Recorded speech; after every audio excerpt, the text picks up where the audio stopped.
Hello, hello. Hello, everybody. Welcome back. Hello. Welcome back. It is so good to be back. Goodness, it felt like forever. Who we got? Welcome, everybody. Welcome to episode 4 of Capersmiths playing through Curse of Strahd. Today we are joined by the wonderful GM Jacob, who I think is off to my left. And That way. our brilliant... Nope, I'm correct. And our brilliant co-player Jacob, who is below me, Jacob Chris, and that myself, who's right here. I believe we're going to do a really quick recap and jump straight into the action, Jacob. Absolutely. As quick as you can. If you can get this under 30 seconds, you can have a bonus inspiration.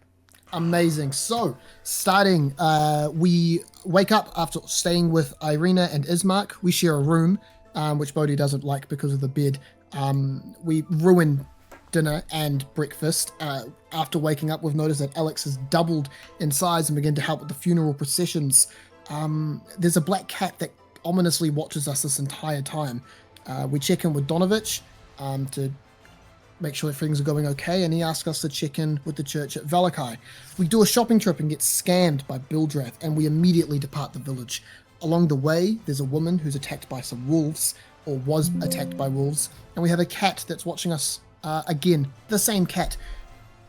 Bohdi pushes it out of a tree. Oh, the cat. We chase after the cat. We find it on a bridge.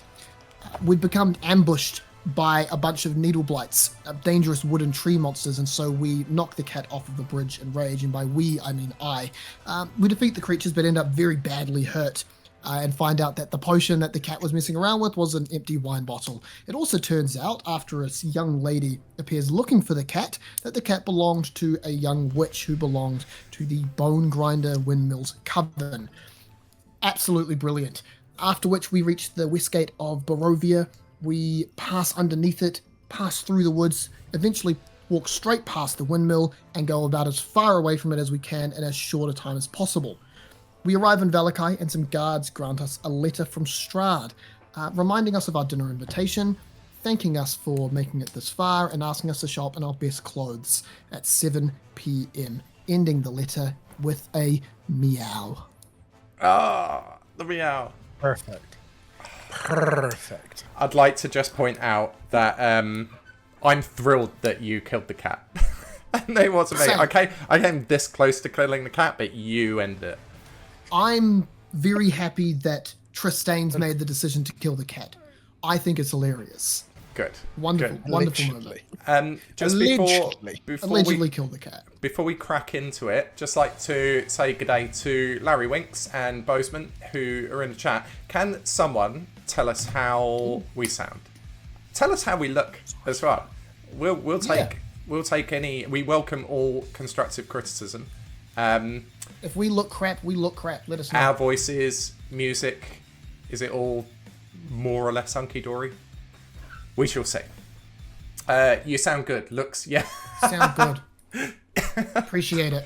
Cheers, oh, looks are slightly fixed. We'll take that criticism. Thank you, Sound Larry 10 Winks. out of 10. Looks slightly fixed. Slightly fixed. Nice. Slightly Does he mean fixed. fixed as in Amazing. like preconceived and fixed, or better than last week? I'd take either. Honestly? I think that definite implication of errors last time that have had attempts to amend. Cool. And we are going to jump back to the gate. Foxed.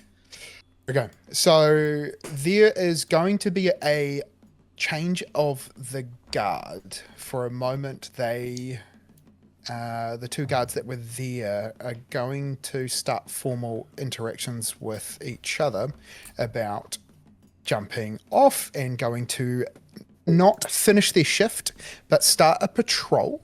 And this is all gathered in begrudging sort of realizations that while they've had a lot of enjoyment in doing this and knowing that they've done their job and they're going to get them the money that's been promised them, when the other guys who have actually been waiting around the corner for this, it seems like that has been delayed for a little bit, they are very quickly told, okay, cool, you now need to go and do your actual job, which is to patrol the perimeter, and new guards are going to take over.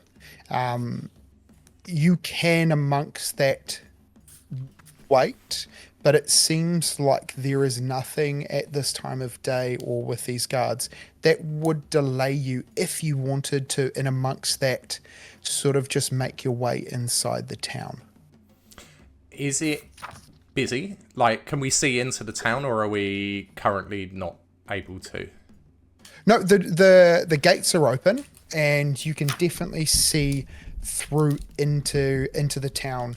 And unlike Barovia, which was very depressing, like there's other words you could use, but I think the most apt is depressing. This one has a bit more of an energy, and the air feels lighter, and there's a bit of an autumn warmth to the place. And if you do look beyond the gates, you actually see a very densely populated, and if you can tell me if you can see that at all. Just at the moment. Nothing. Okay, bear with me for right 2 now. seconds. Aha, how about now? Here we go. There we go. Whoa, Yes. there's life. Yes, there is life, and there's people, and there's noise, and there's the hubbub of people sort of moving and coming to and going. The structures look a little bit more upkept than Barovia. There was just a grime and a depressing nature to it. But there's villagers that seem to be happy to be outside, obviously behind the palisade walls, going about their various days. The main street veers and bends, so you can't really see how far the town goes for. But there seems to be a bit of cross traffic that tells you not too far ahead past the gates, or if you are inside the gates a little bit further, there is, a pretty substantial reason that people are going around to the left as opposed to just necessarily heading straight ahead. So there might be some form of intersection or something a little bit further along that you can make your way and have options on how you want to progress through this place. I also just need to be reminded of your passive perception at this stage. 14. 14? 12. Okay.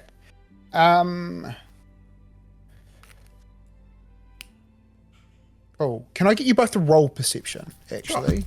Sure. Get rolling. I'm at a 16. Okay. I have a 19. Ooh. Okay. So, in amongst the hubbub and the people that are coming and going in the town ahead, you see the same thing, but you see different levels of what's happening ahead. So, for Tristayne, you see a young boy in what is quite obvious to be the garb of someone who is working for or affiliated with a church. And he's wearing it with the familiar, particularly to your character, familiar attitude of someone who has to wear this, Right. not Cool. takes pride in wearing it. Okay. Now, Bohdi, you see something different. What you see is you see a very aware person who, without being obvious at looking of who's coming and who's going, he's able to sort of glance and move and have an awareness of people in a street and in a crowd that tells you he's comfortable moving through these environments. But you also notice something else. He had just come out of a bakery with bread concealed, not completely. He has it behind his back, with one of his hands behind his back, and with one hand is trying to discreetly lodge it into a satchel that's hanging around his waist. And you know that there is a guarded behavior to him trying to hide this bread in his bag. And then you're quickly piecing it together that there is a baker talking to him too far to hear exactly what's being said. but that you get a very strong indication that he is hiding the bread from the baker. Right, he's pilfering it. Yeah, he's stolen it, little thief. Does he look hungry? No. No. And the baker hasn't noticed? No. He seems pleased with the boy. And sort of like he knows him and he's waving. And then the boy sort of like bows and with his other hand, even because it would be on the other side of him, because you have a pretty good view of the bread, which he now would have in the satchel. He is able to do a religious gesture that's not familiar to you, but the behavior of doing almost like a, that type of action, there is some form of theological association with it that you're able to infer. Just don't know the specifics. Do I notice the little performative ritual? Yes, and it is muscle memory without. Has the best way to present it. It is someone who has learnt to do it, but doesn't back its belief. Can I identify what the performance relates to, or rather, what 100%. type of? So you can either do investigation, religion, or performance. I'll do religion, I think. Cool. We have a 22. Wicked. There is a similar reference to when someone gestures to a god above, or which is the depiction of a sun deity in a lot of other ones. That part of what he does is very familiar, but everything else around it is almost like an accent that is hard to identify. And you know that it's not because you've like, as a lapse in your memory or your knowledge, it's just foreign. Yeah. The Morning Lord, probably. 100%. Sweet as. Okay, cool. Bohdi sees Tristayne clocking the religious part of that. So, Tristayne. Yeah. Tristayne, this place, I know it feels a bit nicer than that last awful place, but it's full of thieves. You saw that, right? Well, saw what? The chap, you were watching him. It did it right in front of you. The religious kid. What about him? He's stealing from the bakery. Was he? Tristayne, come on. You're better than this. I saw him do a little performance. I thought that's what you were looking at. I thought that's... No, I was trying to figure out what he was motioning. There must be a church in here. Donovich told us about a church that we needed to check out. St. Andrews, whatever. Why would you be worrying about that when you're watching a crime? Are you saying that you didn't see that happen? I didn't notice a crime at all. Well, listen, you're holding everything, so just keep it a little closer to your chest. Are you sure you want me to be holding everything? Absolutely, Then. I do. But just try not to get pickpocketed or something like that. All right. Fine, and apparently, stay clear of the clergy.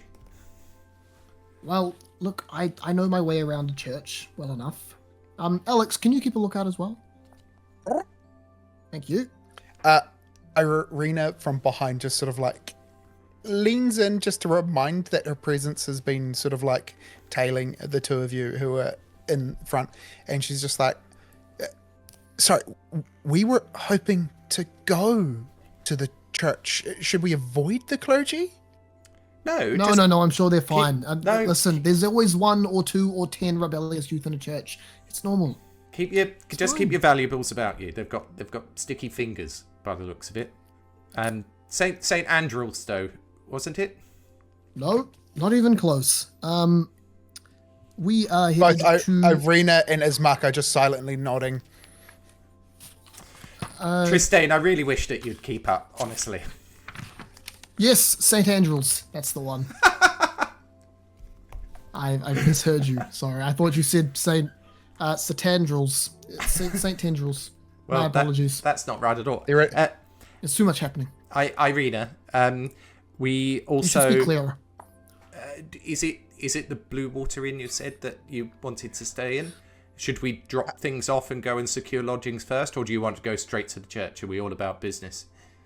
So, from memory, the Blue Water Inn is a place that we were told we would find friends or safety. But the church is ultimately where we want to go and see Father Lucian in the hopes of he might be able to just, check out, and she sort of like references to her bite marks and just make sure we are safe and away from, Oh, absolutely. And, well, Definitely. we need Tristayne. He clearly needs a deep checking out. So follow on. We are your humble travelling companions. We'll accompany you. Cool. You start making your way further forward, and you notice that boy at that intersection, or that sort of that part where people are sort of coming and going two ways. He's just sort of like standing on the corner, sort of like making eye contact with the odd passerby, sort of like really jovial, and there's a lot of movement to him, but on the spot, rocking back and forth, hands behind his backs, and sort of like, bowing and sort of just like looking at the individuals that are going, making small little chit chat. And then he sees the four of you coming, and he is glancing specifically at Ismark. Ismark is the best appearing out of all of us, yes? Yeah, he's the most interesting one. Yeah. He's wearing like plates or something. No, so he's wearing splint mail. Irina is wearing the beautiful half plate, sort of breastplate setup. He is, though, got like a great sword. He's got a crossbow. Like he is very well equipped. Yeah. So of the four of us, Tristayne is the one that looks like a ragamuffin. I look stodgy as. The three of us look amazing. Yeah. Very much so. The only sort of like niche caveat that I would probably add on to this is Tristayne also looks like a pack horse. Yeah, Because he's carrying everything. I've got like 2 bags right now. Yeah, so Crap. you look like a Sherpa. Exactly as I planned it. It's so good. He starts waving To Tristayne. at you. Waving at me. No, at your general Or just at the- direction. Yeah, And right. then he comes up and he's just like, "You guys aren't from here, eh?" Here I glance specifically? Yeah, you're like not from town. Like I could help you. You could. Help us. How? Well, okay. All right. What do I have to do? Look, I was told I have to help people today, so I just need to get it off my list. Like I had a Father Lucian said, like, get out there and go help people and do good. So it's what I'm doing. So I've got a couple of things I want to do, but if I help you, and you tell him I helped you, job done, and I can do my stuff, and you guys can go do whatever you need to do.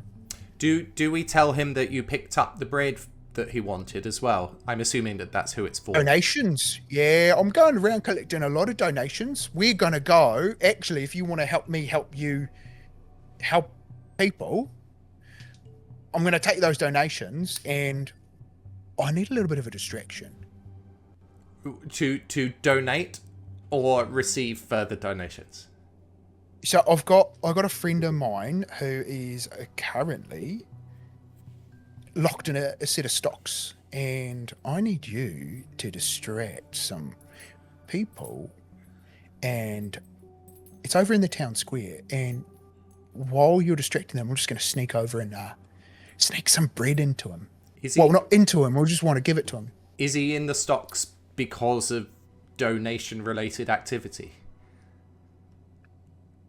No, he got in the stocks for lying to sort of like. There's a guy around town who's kind of like the head of the guard, but he's kind of just associated with the Baron or Burgomaster.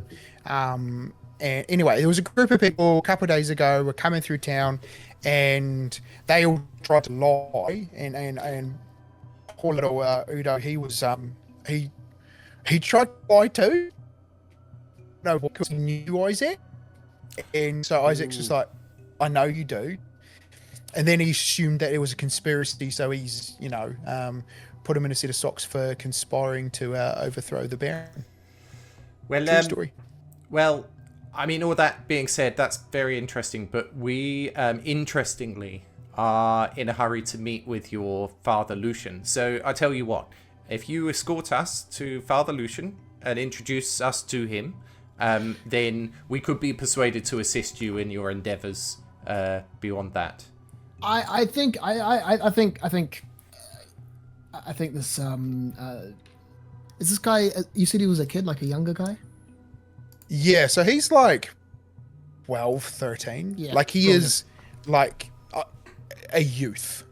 Yeah, I think very this young youth. this young man here, Bohdi. I think helping him could potentially help us greatly. And truth be told, I'm fiending for something fun. So, it's going to be so much fun. I suggest. What's your name? Yiska. My name's Yiska. Well, Yiska. Yeah. Your plan is to sneak some bread to your shackled up friend. Yeah. And we need to go meet with Father Lucian. Yeah, it's on the way because like the church is all the way on the other side. Potentially, you can help us to Father Lucian, and we can help you with your shackled friend. But I have to ask, what's outside of the entertainment, which, listen, is a massive selling point for me here. What type of benefit do we get out of giving your friend bread? Look, I asked the same thing. I was like, why do I have to help people? And he said it was good.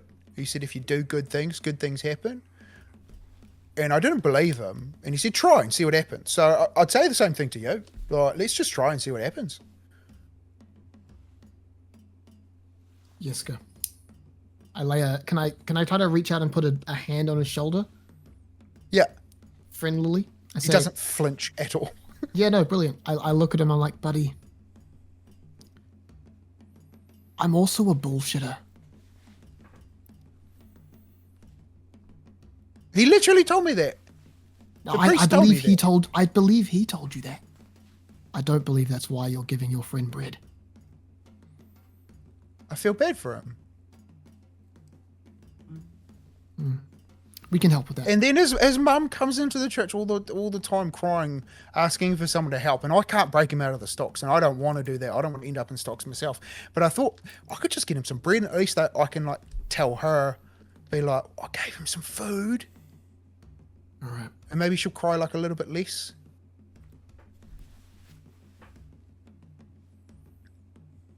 Give me a moment. I turn to Bohdi and I swivel him around very forcefully to lean into his shoulder. Bohdi, I want to help the kid. Why? He's a scallywag. Because he's me. Look at him.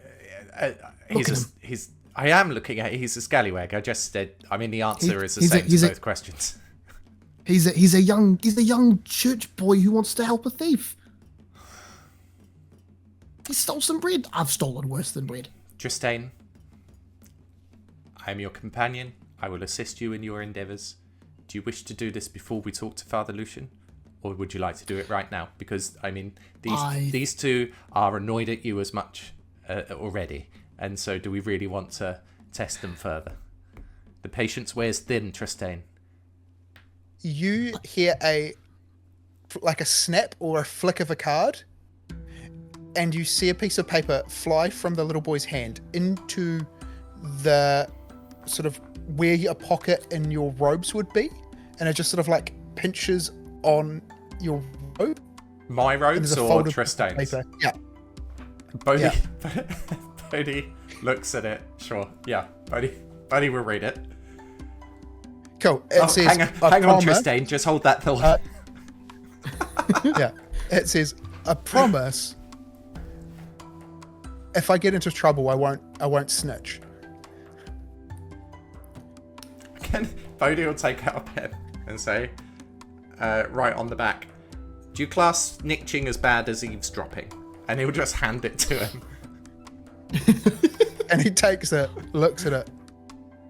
Nah, snitching's way worse. Fair enough. Tristayne, let's do this thing. I'm with you. Irina, Ismark, we're going to take a slight detour. Are you comfortable with that? They kind of look at each other a wee bit. They're like, "We'll be around." They're like, and then Ismark just cuts. He's like, "We'll stay watch at the corner here, or just always in sight of you." And then the voice is like, "Yeah, it's a good idea. Yeah.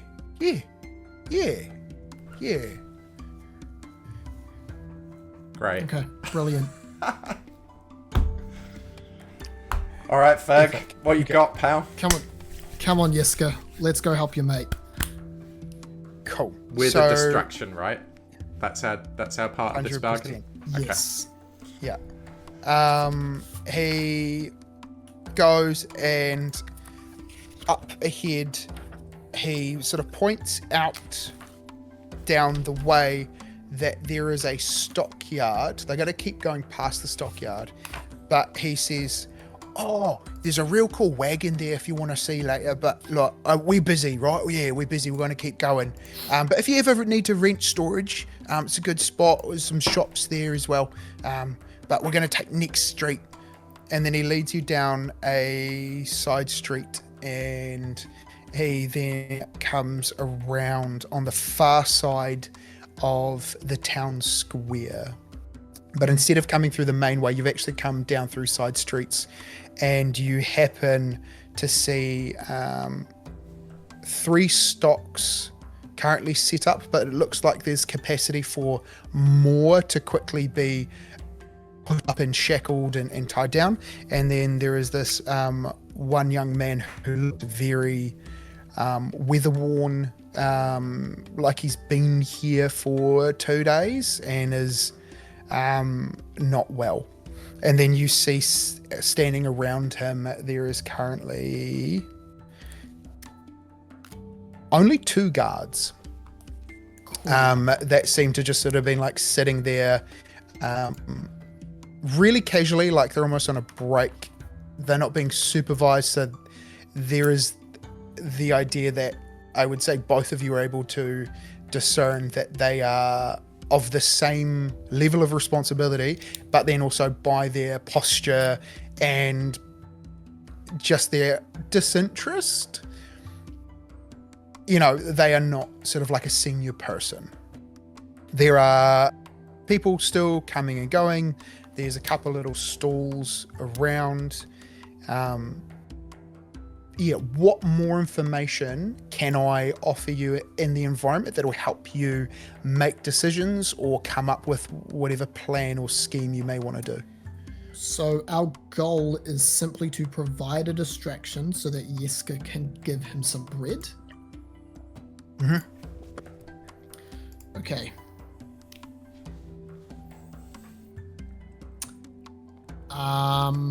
The 2 guards are facing where? If you had in the center of a clock the stocks, they would be positioned at 10 o'clock. Mm-hmm. You would be coming from between 6 and 5, but Okay. they are both of them looking over to 2 o'clock. So they're not looking at you. Sure. And in the direction of 2 o'clock is the main road. What's behind them?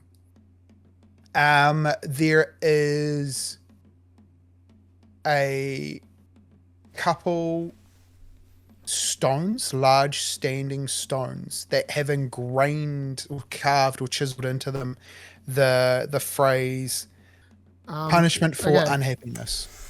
What? And Okay, there? I would like to. I have an idea. I'd like to create a sound coming from the stones. Cool. Okay. And I want it to be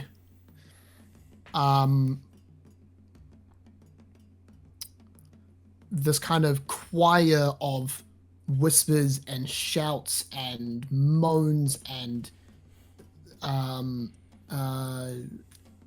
this chorus of this word over and over and over: punishment, punishment, punishment, punishment, punishment. I want it in all sorts of voices, particularly from just repeatedly echoing from the stones themselves, and I'm going to use minor illusion to do that. Amazing. What is your spell casting modifier or your spell DC if it was a 14? Wicked. Can I see what he's doing and assist? Absolutely. I'd then, can I follow that up with one? Yeah. Cool. I'd then like to use Silent Image as a separate spell, because minor illusion doesn't need concentration, and have the. Am I smart enough to know what the stocks would look like from the perspective of the guard? No, actually, scratch that. I'd like to create images of the stones around the guards, so that they're now surrounded and encompassed by the stones. And I will incorporate into that what I was going to do, which is use elementalism cantrip to make dust clouds puff up around the base of the stones to give them the impression that they are shifting and moving and jerking around and Amazing. Okay, so, and I would say this is an escalation, and it doesn't all just happen at once. There is a really nice, first there is the shock of the sound, which means that they quickly look at their stone close to them, terrified.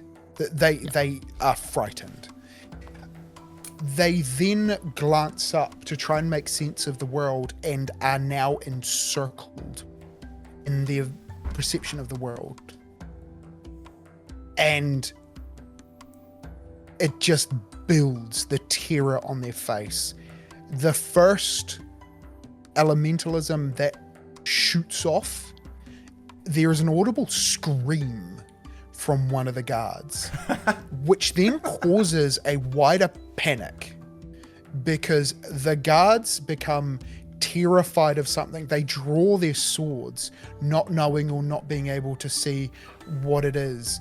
And they are bickering and chattering and stuttering to each other, trying to convince the other one to go and get help. And they just look absolutely terrified. The other townsfolk seeing the illusion, because it's not just for the perception of a few, it is everyone. Yeah. You hear a couple things from the town. You hear one man call out in the crowd, "This is penance for the murdering of the wolves." And then you hear another one being like, "The devil has finally made their way into the town. We're not safe." And then there is a chorus of other screams that ring out as everyone disperses in a panic. People get knocked over, they clatter, they climb back up. The guards, one of them jumps over the illusion and runs, and the other one just lets go of their sword because they're alone, drops to the ground, grabs their head, and starts rocking and trying to talk to themselves. And while all this is happening, Yiska, you now glance to just quickly feeding the bread. He is already at his friend who's in the stocks, feeding the bread. He also looks a little bit panicked, and then realizes that he glances over towards the main road and sees that there's the sound of footsteps first coming in the opposite direction, and you see a couple more guards turn around the corner, and then he drops the bread, or lets go of the bread. The bread is still in the hand of his friend, and he runs out and he points in the direction that you came from, being like, just saying, I think I saw Strahd. Strahd was that way. I think he's in the town. And do they believe him? Can I piggyback off the back of that? Yeah, I would like to as well. Can I have because we've met Strahd. I know what Strahd's voice sounds like. Can I end the illusion of punishment from the stones, and from the alley that he's talking from, can I have Strahd's voice booming out of it just saying punishment?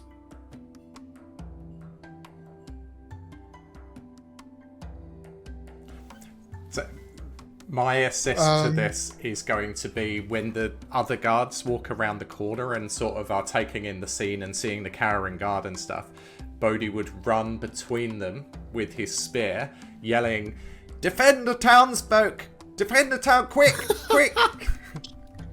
I'm sorry. This is amazing. I'm just trying to process everything. This is okay. So they respond to the sound of Strahd first with 2 arms, and then you see them on the back of what you've or Bohdi's added. Anytime they pass someone that they perceive to be an able-bodied person, they are mocking in a agitated way, being like, help us, or we're all doomed.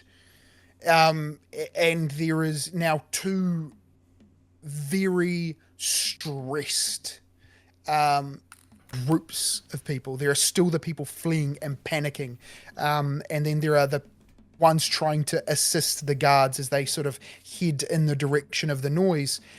Amongst the chaos, there are 2 people that are not responding the same as everyone else, and I want you to roll insight.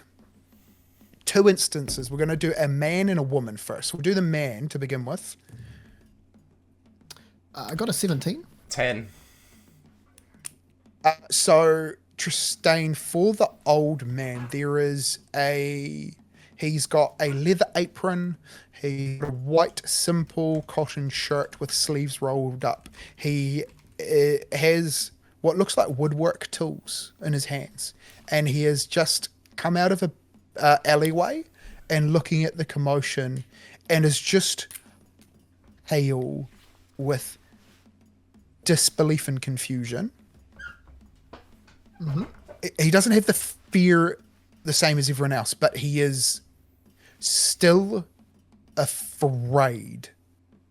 But the fear of someone who has seen or been opposed or interacted with Strahd, there is not he is the devil. This is the fear of someone who has seen him put the fear in him.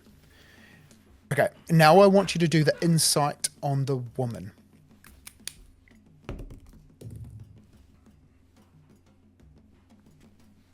$18. Cool. For Tristayne? 11. Okay, so Bohdi, you pick up on, and maybe you were both looking at different people. Yeah.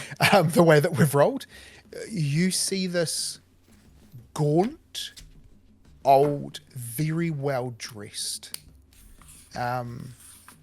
woman stare not at the guards, not at the people running away.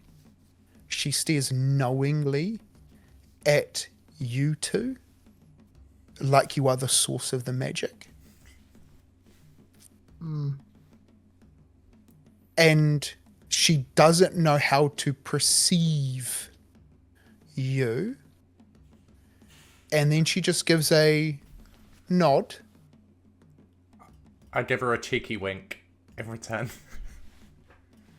Alex does something as well. Ooh. He points up to the apex of a roof, a little bit away from her, but is pointing to something that is not there. But his pointing there makes her look worried, and then she sort of like does another telling nod to whatever Alex was looking at, and then she starts to depart. Do we see anything where Alex pointed? Alex, what was that? Good or bad? Good. Bad thing. Scary. Run away or go and find out what it is. Don't go and find out. Oh, maybe go and... now that our distraction is dying down, Yep. I imagine, and the deed is done with the feeding of the bread, have they moved on? Like, do we need to direct it away? Like, do the tricks up the road or make them... Yiska offers a plan. He says, all right, let's split, right? And we'll go in 2 different groups, and then we'll meet on the far side of town at the church. Yeah? Okay. Great. Bohdi, Where is it? Just like, if you look around to the main road, head left all the way to the west gate, but you can't miss it. It's on the main road on the other side of town. okay. And act panicked. Act panicked. I am a little panicked. Absolutely. Oh no, we're all going to Bohdi die. grabs Tristayne and yells, Yeah. "Oh no, run away!" and drags you to the base of the building that Alex pointed at, figuring that if someone's looking for up there, they're less likely to be able to see the foot of that building. Nice. So that we can like grab a moment. Yep. Oh. And we'll He cower grabbed- like we're like hiding. Yeah. He grabs Irina and Ismark, and he's just like, remember, main road. When you get on left, right, all the way to the west gate. Oh no, the devil's gonna kill us. And he's just like, you guys did good. I like you. Thank you. And then he sort of like goes back to his terrible performance. Cool. And then Irina and Ismark are like, how do they perform? Irina does a really good job of faking a scream. Like, she has a potential subtle hidden talent, where Nice. Ismark is just,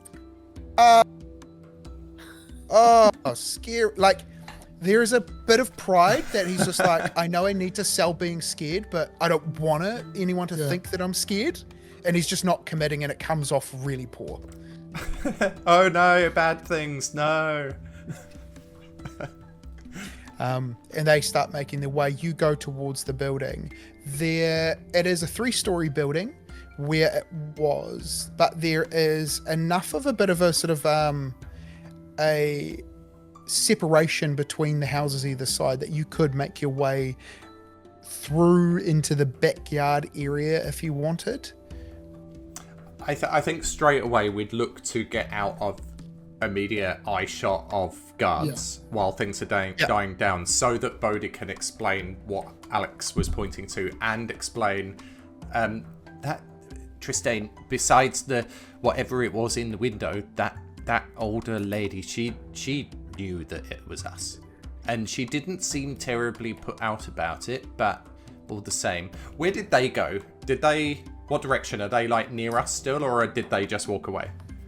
Yeah, great. So there was 3 roads that all converge in that town square. There was a little one that goes back onto the main street.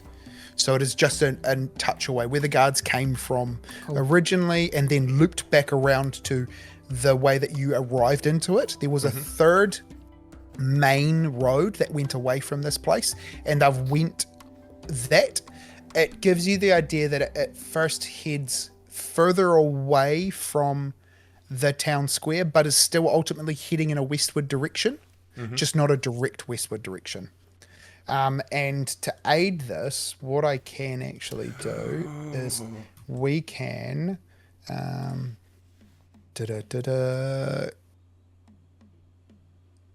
let me just make sure. Perfect. Okay. And can you see this? Right. Do you want us zoomed in on us? Yeah, a little bit. So if I move you guys a little bit out of the way, you can see that sort of area. So there's four paths. Right. So you've come from this way over here. The guards have actually come from this longer way here, and they've made their way here. Okay. Down this looping bit. And the church is, if you come over here, I think Fergus is seeing, I don't know if it's panned over fully. Yeah, it's okay. But it's over there. Yeah. Cool. Right. Okay. Magic. So let me see if I can just get cool. Okay. Tristayne. What? I mean, we it was an exciting diversion. Well done, by the way. I really liked. Thank you. That was lots of fun. I haven't It felt was. this alive in days. It was, but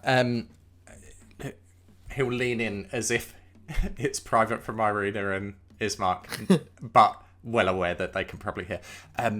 But I wonder whether the distractions will wear thin. I mean, there's something nasty up there.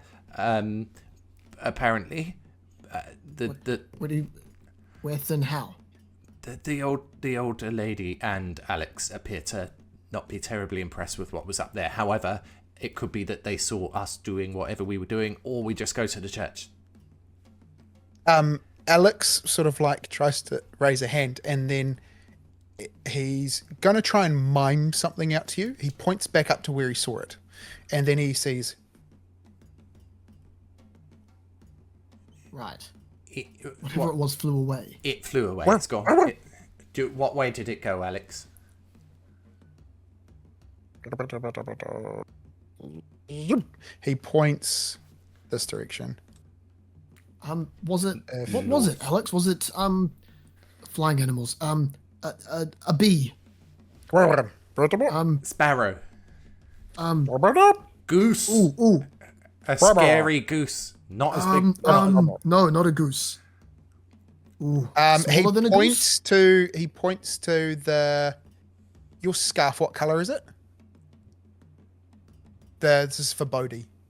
Oh, red, like bright red, and Yes, with so green he's on it. pointing to, like, first he's touching his face, then he touches like Bohdi's face, and then he's pointing to the red, and he keeps going between face red, face red. Something Face red. What's smaller got a than red a face? goose that flies with a red face. An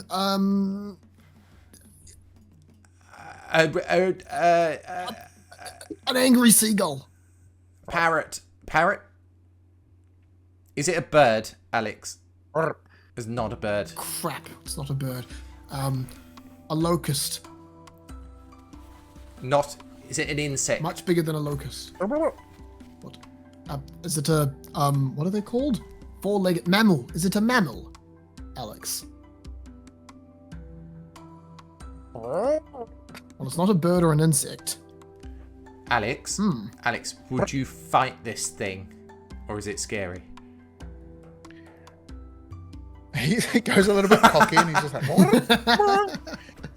He points to Tristayne.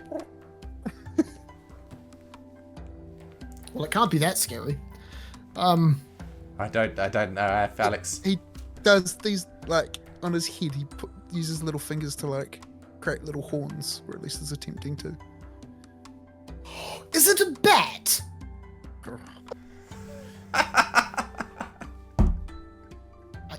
Alex, I'm out of options here. Is it a dragon? A very little dragon?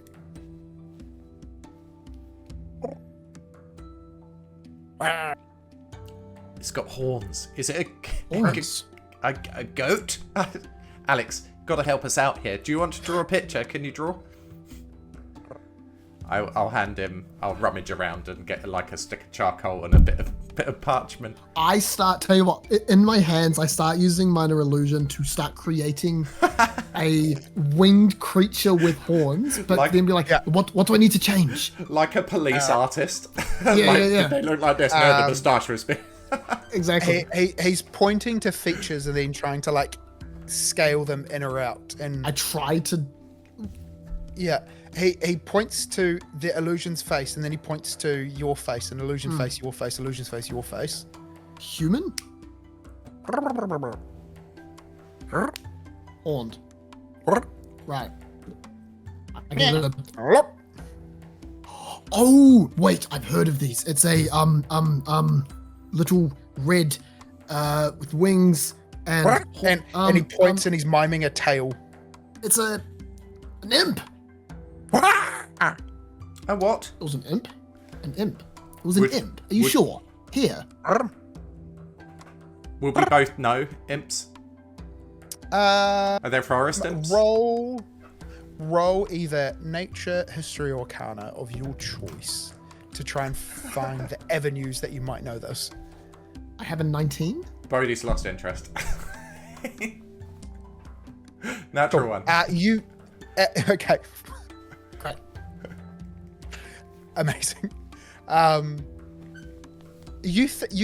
With a 1, you think, and you have this moment being like, how do we even know Alex knows what an imp is, or has he just given up and he's just saying yes because he wants us to move on? Maybe Alex is secretly working against us. Tristayne, no, he's just like, we're not going to get anywhere just now, like, but where Tristayne, you're like, yes, it is an imp, and you would have in your upbringing and education in the church and in the books that you've read have seen, even, not necessarily accurate depictions. Like, think about the type of print art that you would actually find potentially in some old editions of Bibles where they depict, certain things. There would be, devils, demons, and other things would be mentioned or shown there, and imps would be catalogued. Would it be unusual to see an imp anywhere? Let alone, I mean, I know we don't know this place, but do I have an understanding of where imps come from? Or an idea? They are associated with evil, or those who make deals with evil. Okay, cool. Bohdi, the fact that an imp was watching us means that whatever was watching us probably isn't very good-natured. I suggest we get as far away from it as possible then. Got a job to do, Tristayne. I concur. Thanks for the assist, Alex. Good lad. Is it clear for us to just coast away casually? Does it seem clear?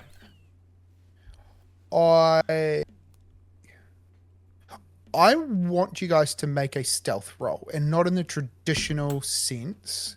You can also, if you would prefer, do survival, if that is more within your skill set. The idea is not to be fully hidden. It is to move without oddity or drawing weird attention to yourselves. Can I guide? I got a natural 20 for a total of 28. Forget I said anything. He needs no help. Amazing. Okay. Awesome. And I got 14. Wicked. No, you guys. 20, by the way. Yeah, 100%. You. Honestly, the least weird people. Everyone's acting so abnormal that the fact that you're just walking with purpose away, you are background information to everything else. People are high in stress and alert, and there is still people like briskly sort of running. There's a couple people that have a child under their arm and are sort of power walking in the same direction as you, who would draw more attention. And you are heading in the same direction. You just don't look like you are panicking, but still taking reasonable action. Alex, And you... Alex, as we're walking, Alex, did that thing... Did we not see that thing because it was hidden, or did we not see the thing because it didn't want us to see it? Was it invisible, Alex? Like you can, so invisible the same way that you can be? What? But you're able to see it. What? If it's that's excellent. Firstly, Quite an impressive- congratulations. that's quite a useful I'm skill. very fond of that Well done. knowledge. Can you keep an eye out for it as we're walking? Just alert me if you catch sight of it again. I appreciate that. Are you hungry, lad? I've got some wolf jerky left over around here. So here you go. Here. He just has like a little eat and then remembers every now and again to be like, Speaking I've of got a job. wolves, Like a meerkat. did you hear them yelling about this is revenge for killing a wolf? And at that exact moment, you come past an old, weathered poster about a event labeled the Wolf Head Jamboree. Ah, And one of the pamphlets okay. says, to celebrate our great wolf hunters, Right. we will have a jamboree parade. The whole town is expected to attend as we honor our guests from the university. And at the end, in bold letters, is all will be well. Great. When does the poster give us an idea? Is it today or is it? It's Is it- past. It's been. They had it. Yes, it would have been a day or 2 days ago. So we just missed it when we arrived in Barovia Valley. Yes. A day before that. Yeah. Irina, do you remember yesterday when Tristayne and I assisted you in the house and took care of the beasties that were trying to Oh, yeah. smash your door down? Are there lots of them, and are they all bad? Is it? I mean, sometimes I think they are under the influence of other things. I don't necessarily think that all of them are bad. I think they are just dangerous beasts, and their numbers are plenty, and their other food sources are becoming more and more scarce. So while it's not ideal, I think it is expected that they are hunting. It's just Right. unfortunate that it's us. Not necessarily when of they sound say- mind. When they say wolf head, do they mean wolf as in large dog or wolf as in humanoid? Roll perception. Okay. Can I? 11. 16. Okay, Bohdi will see it first. You will both come across it, but there is still a section of, on the corner here, on each of the 4 corners where the roads converge, 3 on each corner, stakes in the ground with rotting wolf heads Oh no. that have been impaled on them. I don't know if this is in out of world knowledge, Do we know what werewolves are? Would we be familiar with the mythology of them, or at least like the? Yep. Yep. Do we feel like these are werewolves or just big dogs? So, amongst the 12, there are wolves, and there is one huge one, like horse-sized head compared to a regular dog. Okay. Tristayne, these wolf hunters must be pretty capable. I mean, look at the size of that thing. Yeah, or there's a lot of them. I feel, Bohdi, that the more I learn about this place, the less safe I feel. I couldn't agree more with you. I mean, jolly good that we're on our way to a church then, yes? I'm not giving any satisfaction to that idea. Okay. But, Amazing. but I mean, you're always telling me. Yeah, you're always telling me that it's that the virtuous, pious life is it's a good one, and one can be protected, looked after. Isn't that the truth of it?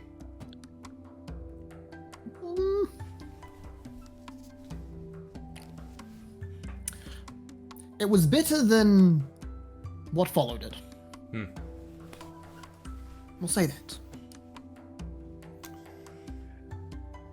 As you also go to leave, you notice, well, this part of the main road, you also notice a sign that points towards that alley, or that road that goes off the main road, just north of where you are, that has a sign that says Blue Water Inn and an arrow pointing in that direction.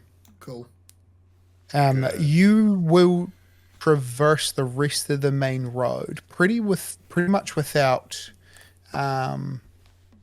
event or occurrence, and then you come across the church, who standing up the front, letting just more people come in at the last minute, and you realize the church is now completely full of people praying. Right. You see at the doors this We've driven them all to church. Is it a reaction to us? the Lord works in mysterious ways. We filled the place.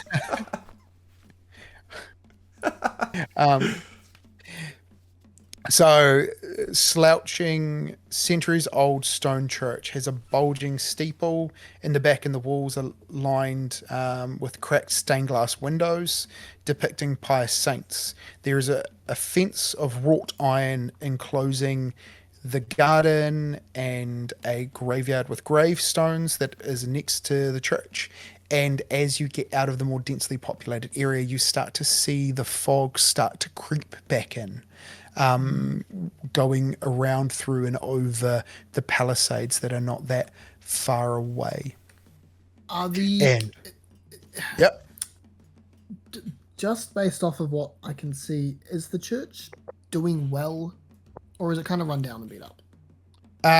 Compared to the one in Barovia, great. It looks like it could do with more upkeep, but it is still doing well. There are people that seem to frequent and worship here. There is a very sort of like well-dressed but a little alarmed priest up the front being like, "Come inside, children, come inside. Okay. Friends, come, it will be safe. Please come inside." Ismark, have you met Father Lucian before? Is that him?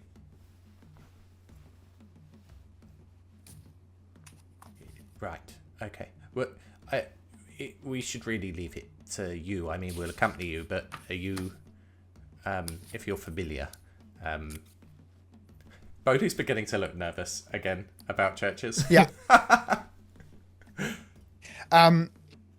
As Mark goes to sort of like introduce himself, and he's just like, "Please come inside, sit down.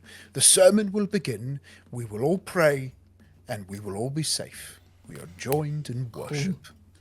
And he sort of motions for you to sit in the last pew, which there is probably space for 3 more people after you. There is a really sour looking older boy, probably about 17 or 18, dark black hair, sitting at the back next to Yeska, who is just a little bit perplexed. Like, he is also piecing together,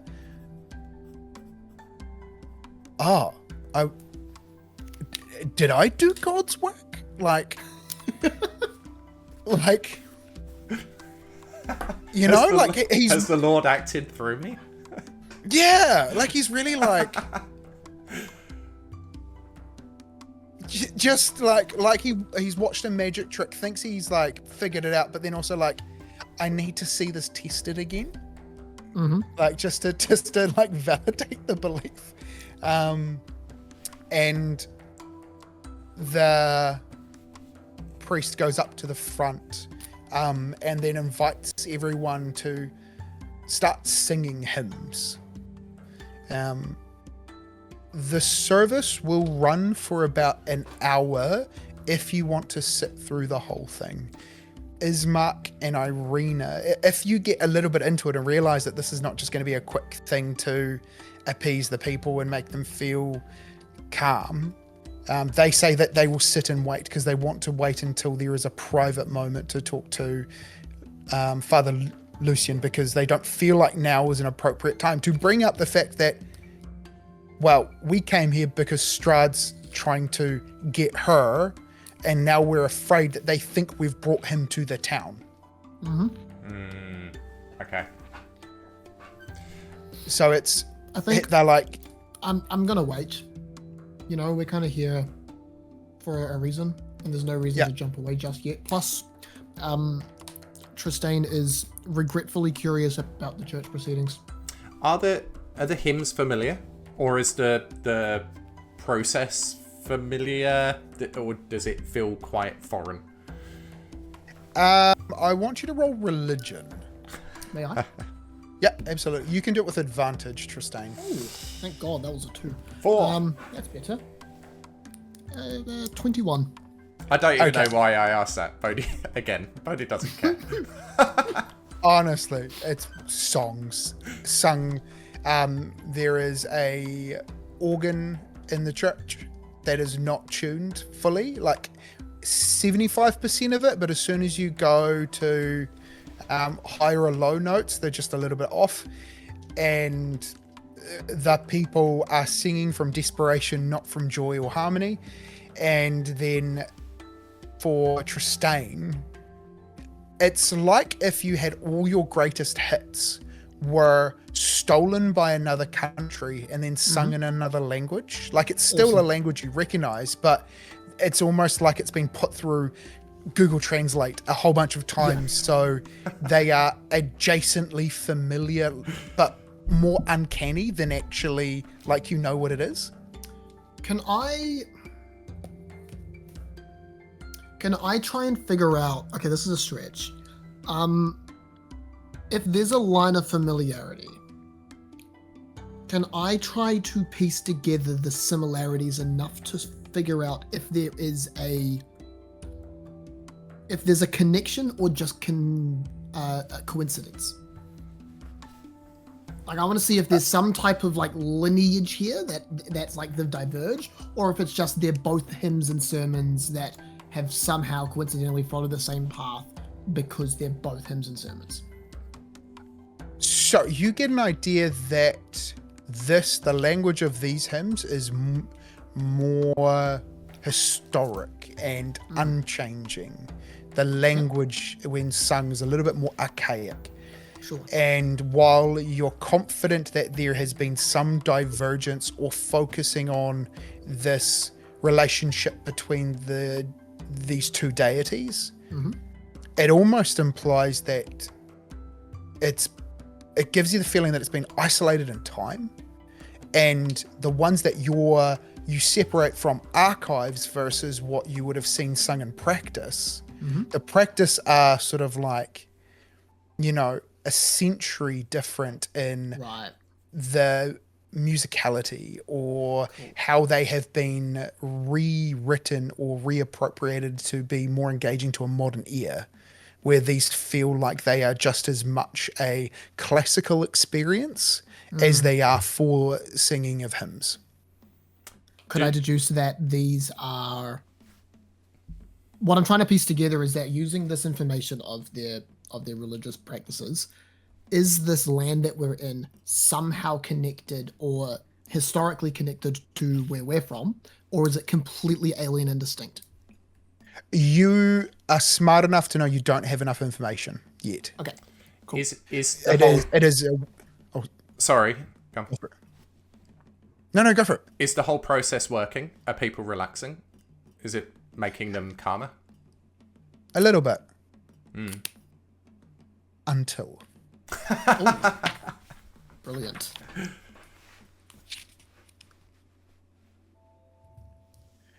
There is a door at the back that was shut at the beginning that and then the wood scuffs along the stones and makes a squeal as a small stone is scratching. It's almost rejecting the presence of whoever's trying to enter. And it's forced, and it pops and pings out, and you hear it land in the road. And there is this short man with long grey hair, dark bags under his eyes, a long red ornate, beautiful robe, and his hairline is receding as it is all oiled back, and he stands at the back awaiting the acknowledgement of his presence, like he is to himself important and expects etiquettes of importance reaffirming that. And he calls out, "You are safe? All of you are safe. All will be well. You need not fear. Come. See, our guards dispatched the invader, and he has turned tail and run." Is the congregation familiar with this person, or is there a lot of like, who the hell is that? No, they definitely know who the person is. Do they look pleased to see him? No. No. Does he give the presence of what I'd assume is Burgomaster? Is it that? Yeah, great. Yeah. And then coming up the stairs behind him is this huge, hulking young man with a square jaw, shaved head, not to the skin. There is probably a centimetre of hair that it is just a utility to just get rid of as much as possible.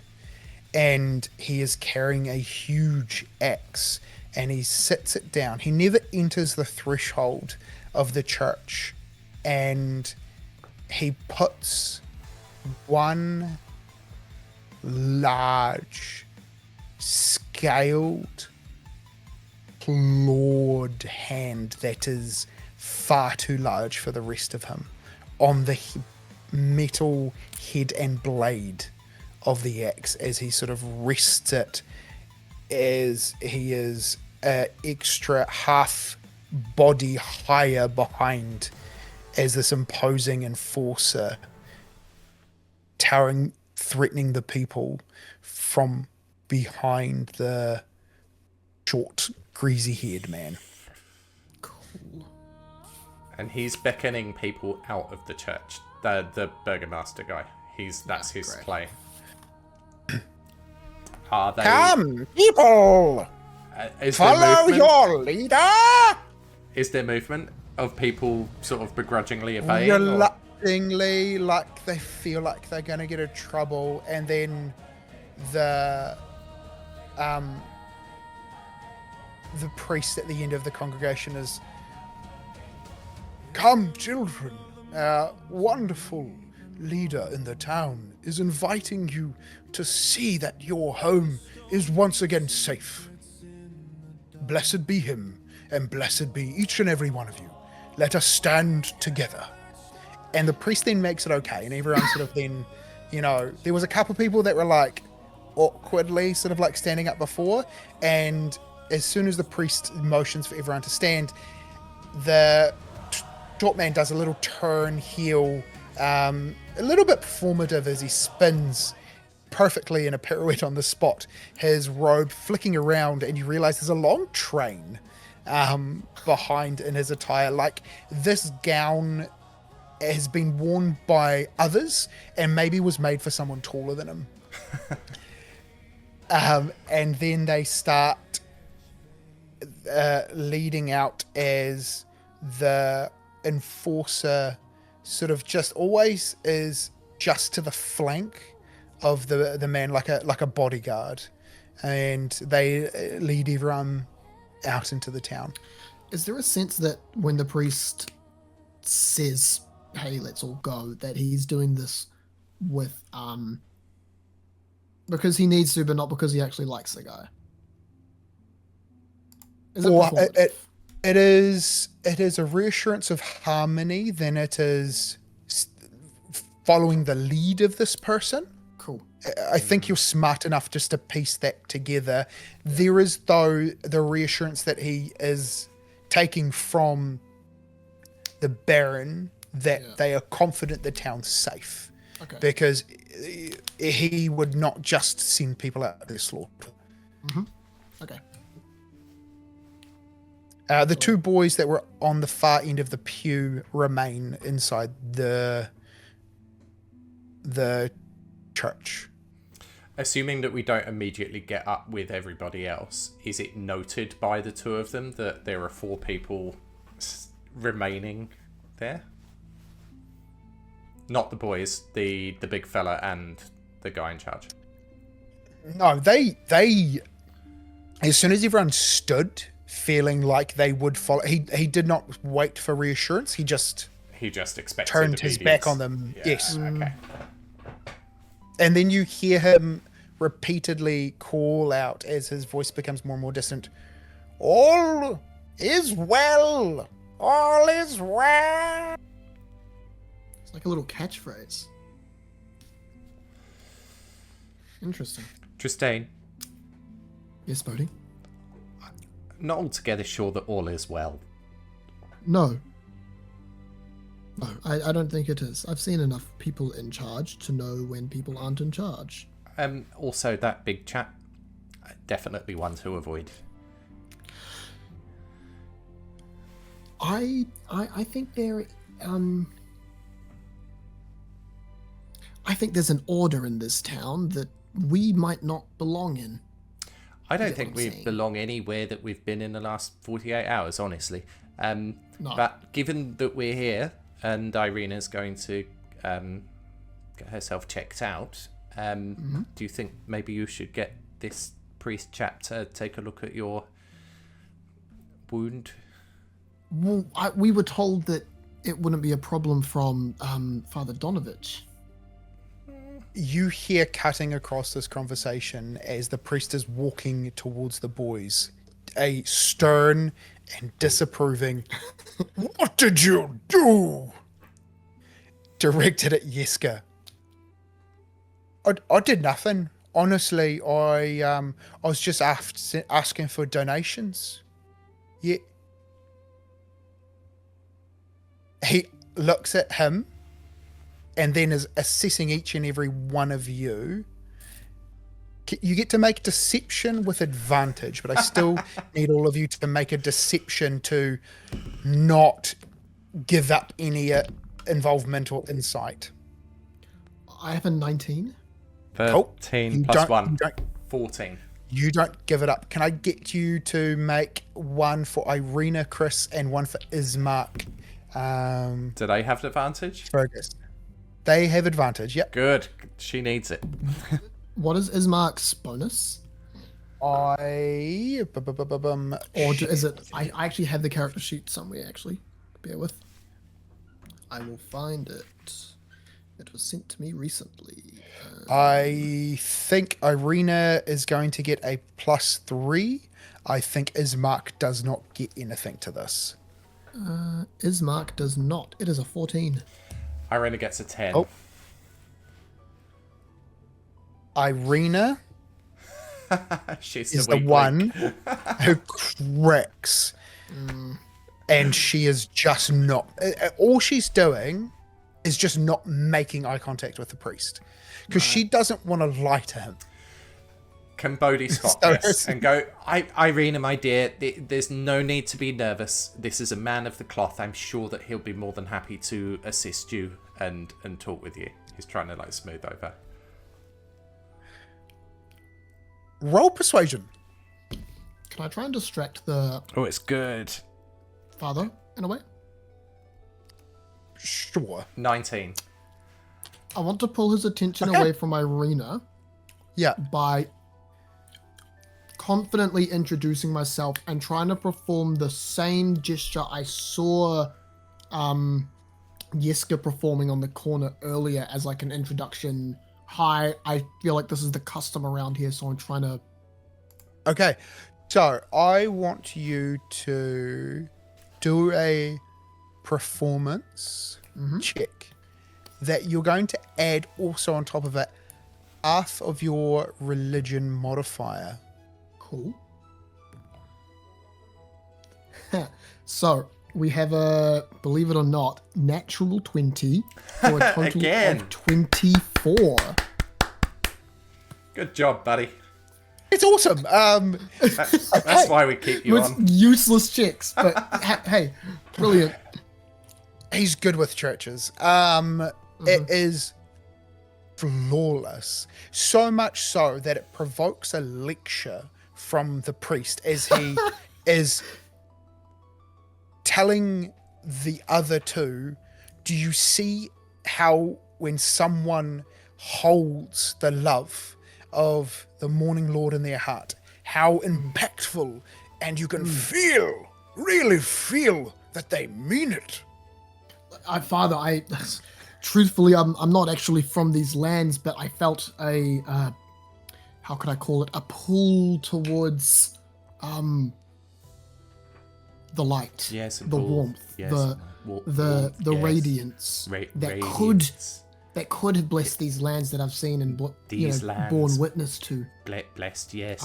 Truthfully, I haven't much experience with the Morning Lord intimately or intellectually, but I'd love to learn more. I apologize for our companions who are just, I think, nervous in the presence of such a clearly devoted.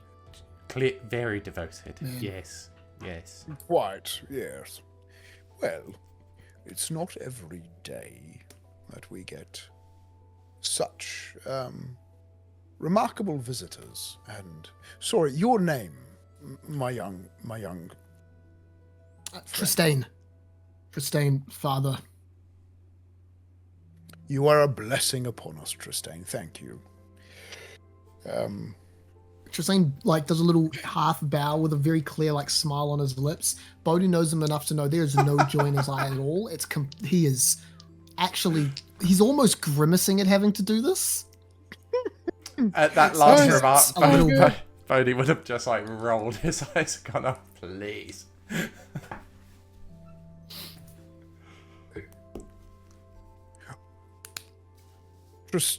Tristayne, you're a person that later I feel like I would be amiss if I did not take the opportunity to seek your learned counsel on.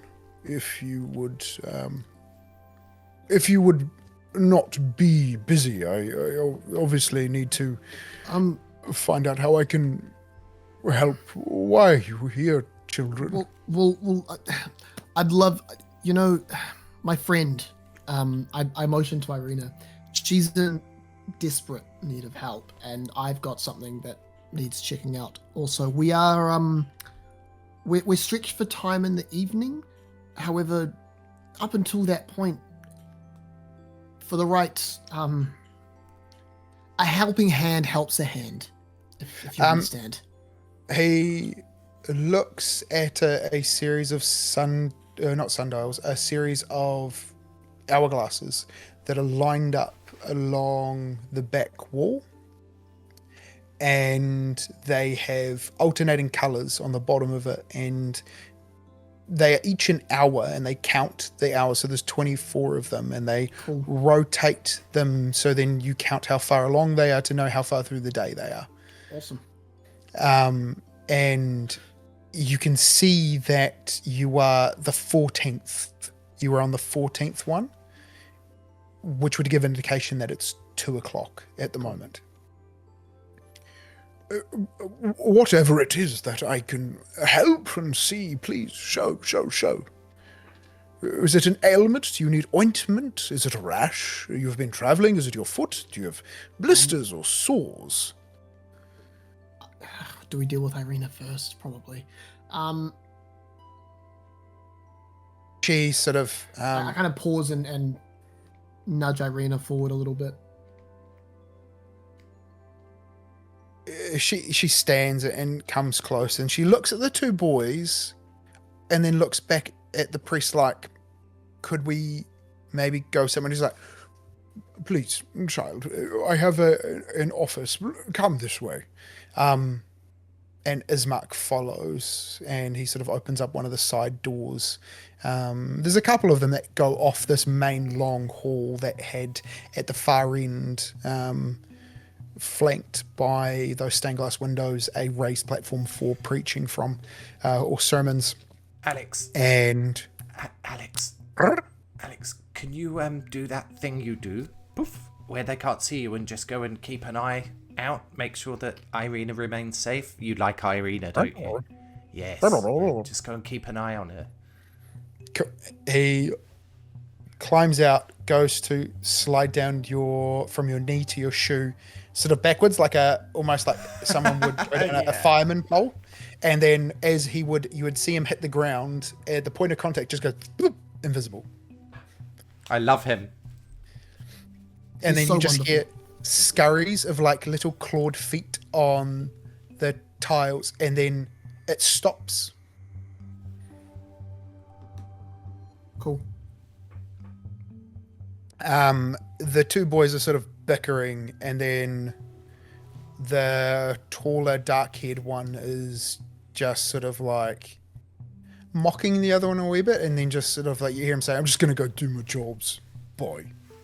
And sort of leaves. And then Yeska spins in his seat, being like, I think that went really well.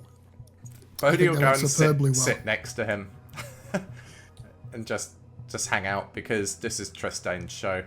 And he'll just go sit down. Yeska, what the whole thing went well, or your discussion with your grumpy friend went well? Oh, not getting in trouble. I honestly thought after the whole town came here, I was just like, oh, I'm going to get it. You guys are good. You guys are good luck. It's cool. Thank you. Thank you very much. Yeska, this is a weird one for someone who clearly seems as interested in religion and theology as you. Do you have any texts around? You like books? Yeah, we've got lots of books. Actually. There's a wee small library in one of the study rooms. I thought you were cool. Do you like books? I like the utility they have. Loves them. Very enthusiastic. I like that they look. There's a Yeska. I'm gonna level with you, pal. More words, the better. Look, champ. We're very new, and the more information we can get on this place, the better. We need to know the lay of the land here, and we're completely lost. Now, I understand. I get it. I really do. But paper papers you want to find sometimes. out what happened like 300, 400, 500 years ago? Okay, if you want to Potentially, lay the yeah. land. I mean, I'm with you, Yesker. I'd more than happily listen to you. I imagine that this clearly makes one of us a bit cooler than the other. Isn't that right, Yesker? Are you trying to convince the kid that you're cool? You know what, Tristayne, you are more than welcome to go check out the little library. And Bohdi, you look like the type of guy that hasn't performed a communion for a while. No, never before. It will be a brand new experience. Oh, you have to. Yesker. If you've come into a church, you have to. Sounds like a Has- riot. Has Bohdi... Can Tristayne tell if Bohdi has missed the subtle, the clear innuendo here? You can roll insight. Great, I'd love to. That's a dirty 20. What's Bohdi's mindset? I feel like he's got a pretty good read on where he's at. Is it naivete, or is he just going along because he's just like, you explain where his head state's at? Bohdi is so over the piety. Like, we've been in here like an hour and a half, right? I'm assuming, or an hour. An hour, yeah. He's so over it. He's been dragged in because Irina's been bitten. Tristayne's been bitten. Bohdi's completely unscathed. He doesn't know anything about churches, really. They're beneath his notice, and he's got a rapscallion boy who he's growing fond of because the kid wanted to feed his incarcerated friend. Tristayne's really into it, so instinctively Bohdi's against it, and so he's literally just everything is geared towards just making Tristayne uncomfortable if possible. Yeah, nice. Oh, does Bohdi know that the kid's saying that you should go drink? No, he wouldn't. He doesn't know what communion is, but it is by virtue of just being you're not invited. Tristayne's not invited, so Bohdi's like, yeah, let's do that. Then I look at the kid with a really curious look, considering he's 12. I'm gonna go get drunk with Bohdi, and I say, communion, Yesker? All I'm saying is if he's in here, he should do it. Like, maybe he's been sinning and he needs to repent or something. I don't know. I'm not a priest. I'm just trying to offer some ceremonial rites, which is my duty. Bohdi, just don't do anything dumb.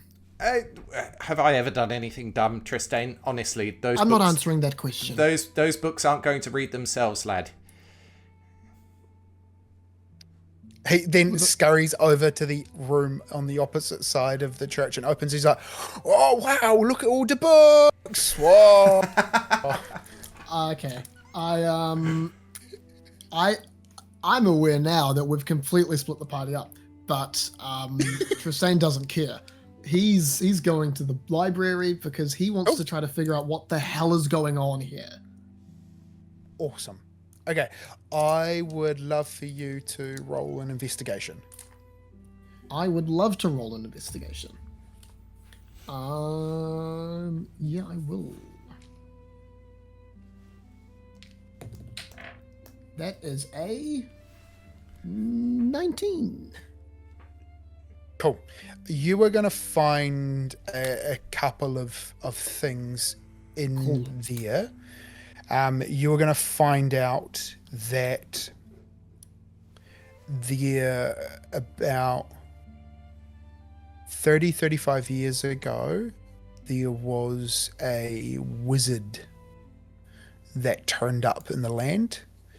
And they say he is still alive, and there is reference to the Mad Mage, who is around Lake Zarovich, which is just north of the town.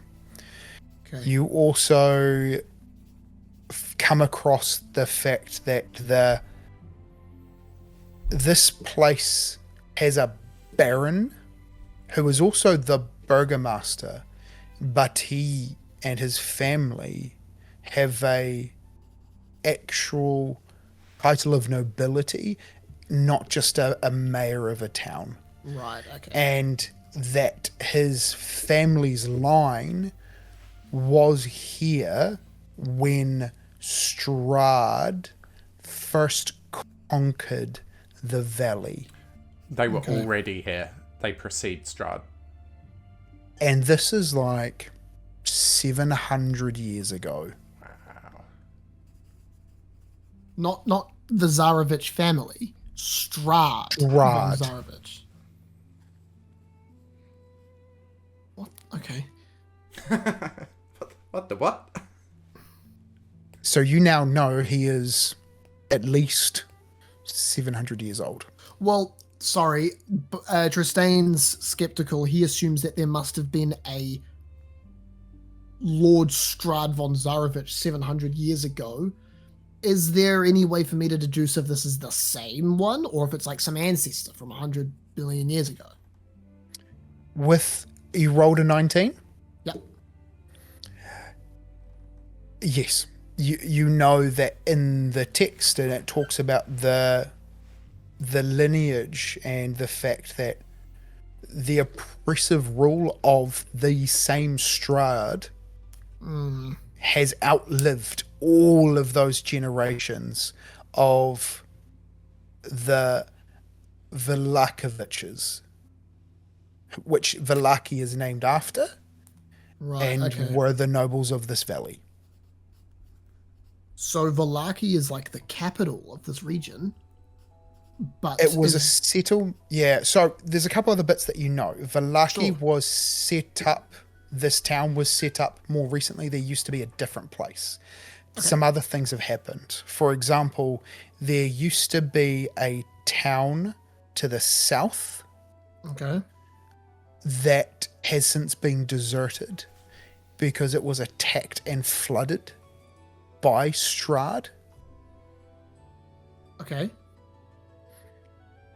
You also know that when Strahd first came to the valley, there was an order of knights who were anointed by a silver dragon who Strahd destroyed, and the ruins of their mansion is in a hill to the southwest of Vallaki. Okay. Silver Dragon, is that figurative or literal? Literal. Okay. All of them, since Strahd arrived, dragon never seen, no sight of it, and all the knights, his wrath wrought them to ruin. The mansion ruins was southeast of Vallaki? Southwest. Southwest. Okay. Sheesh, man. The other bit that you know as well is southwest, also closer, but just directly outside of the town, is a home to, and this is from correspondence that you sort of like look over in more recent information, that there was a group of elves called Dusk Elves throughout this area, and they live in an encampment with Vistani outside of town. They're not given residence inside Vallaki. They have their own place just outside, like within walking distance. Okay. And there was a major tragedy when recently the last of the female Dusk Elves was killed. Okay. So they are now a dying group with no way to continue. Sheesh. Is there with the records going back 700 years when Strahd arrives here and conquers over the valley? Is there any mention or correspondence of trade routes or messages between neighboring nations or states or peoples that is recognizable? Okay. On that, you will continue to research. Cool. While we jump back to Bohdi, who is taken into another room, and this is a supply room, and the young boy Yeska hands you a bottle of clear liquid with sort of like a gold wire that sort of wraps around the base, and he sort of like pops it to you, and he's just like, oh, everyone's got to have a wee swig when you come into it. It's just water. Sure. Can he smell it? Does it? Yep. How's it smell? Like water. Okay, he takes a sip. Yep. Does it just taste like water? Yes. Oh, yes. Delicious, Yeska. Very, very nice. Cool. All right, it's just good to know you're not evil. That's good. Anyway, would you like some booze? Sure. Sure. That was a test, was it, Yeska? Oh, crap. Oh, it's just a little swig of holy water. Are there many bottles of holy water here, Yeska? Apple. How would you like to sell me one?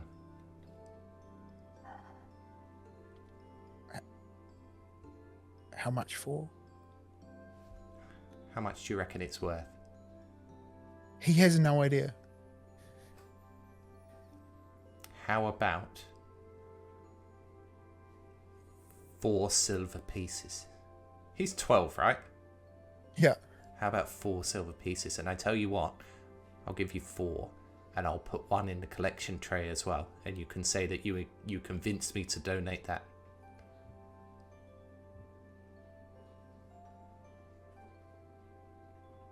How much is a sword worth?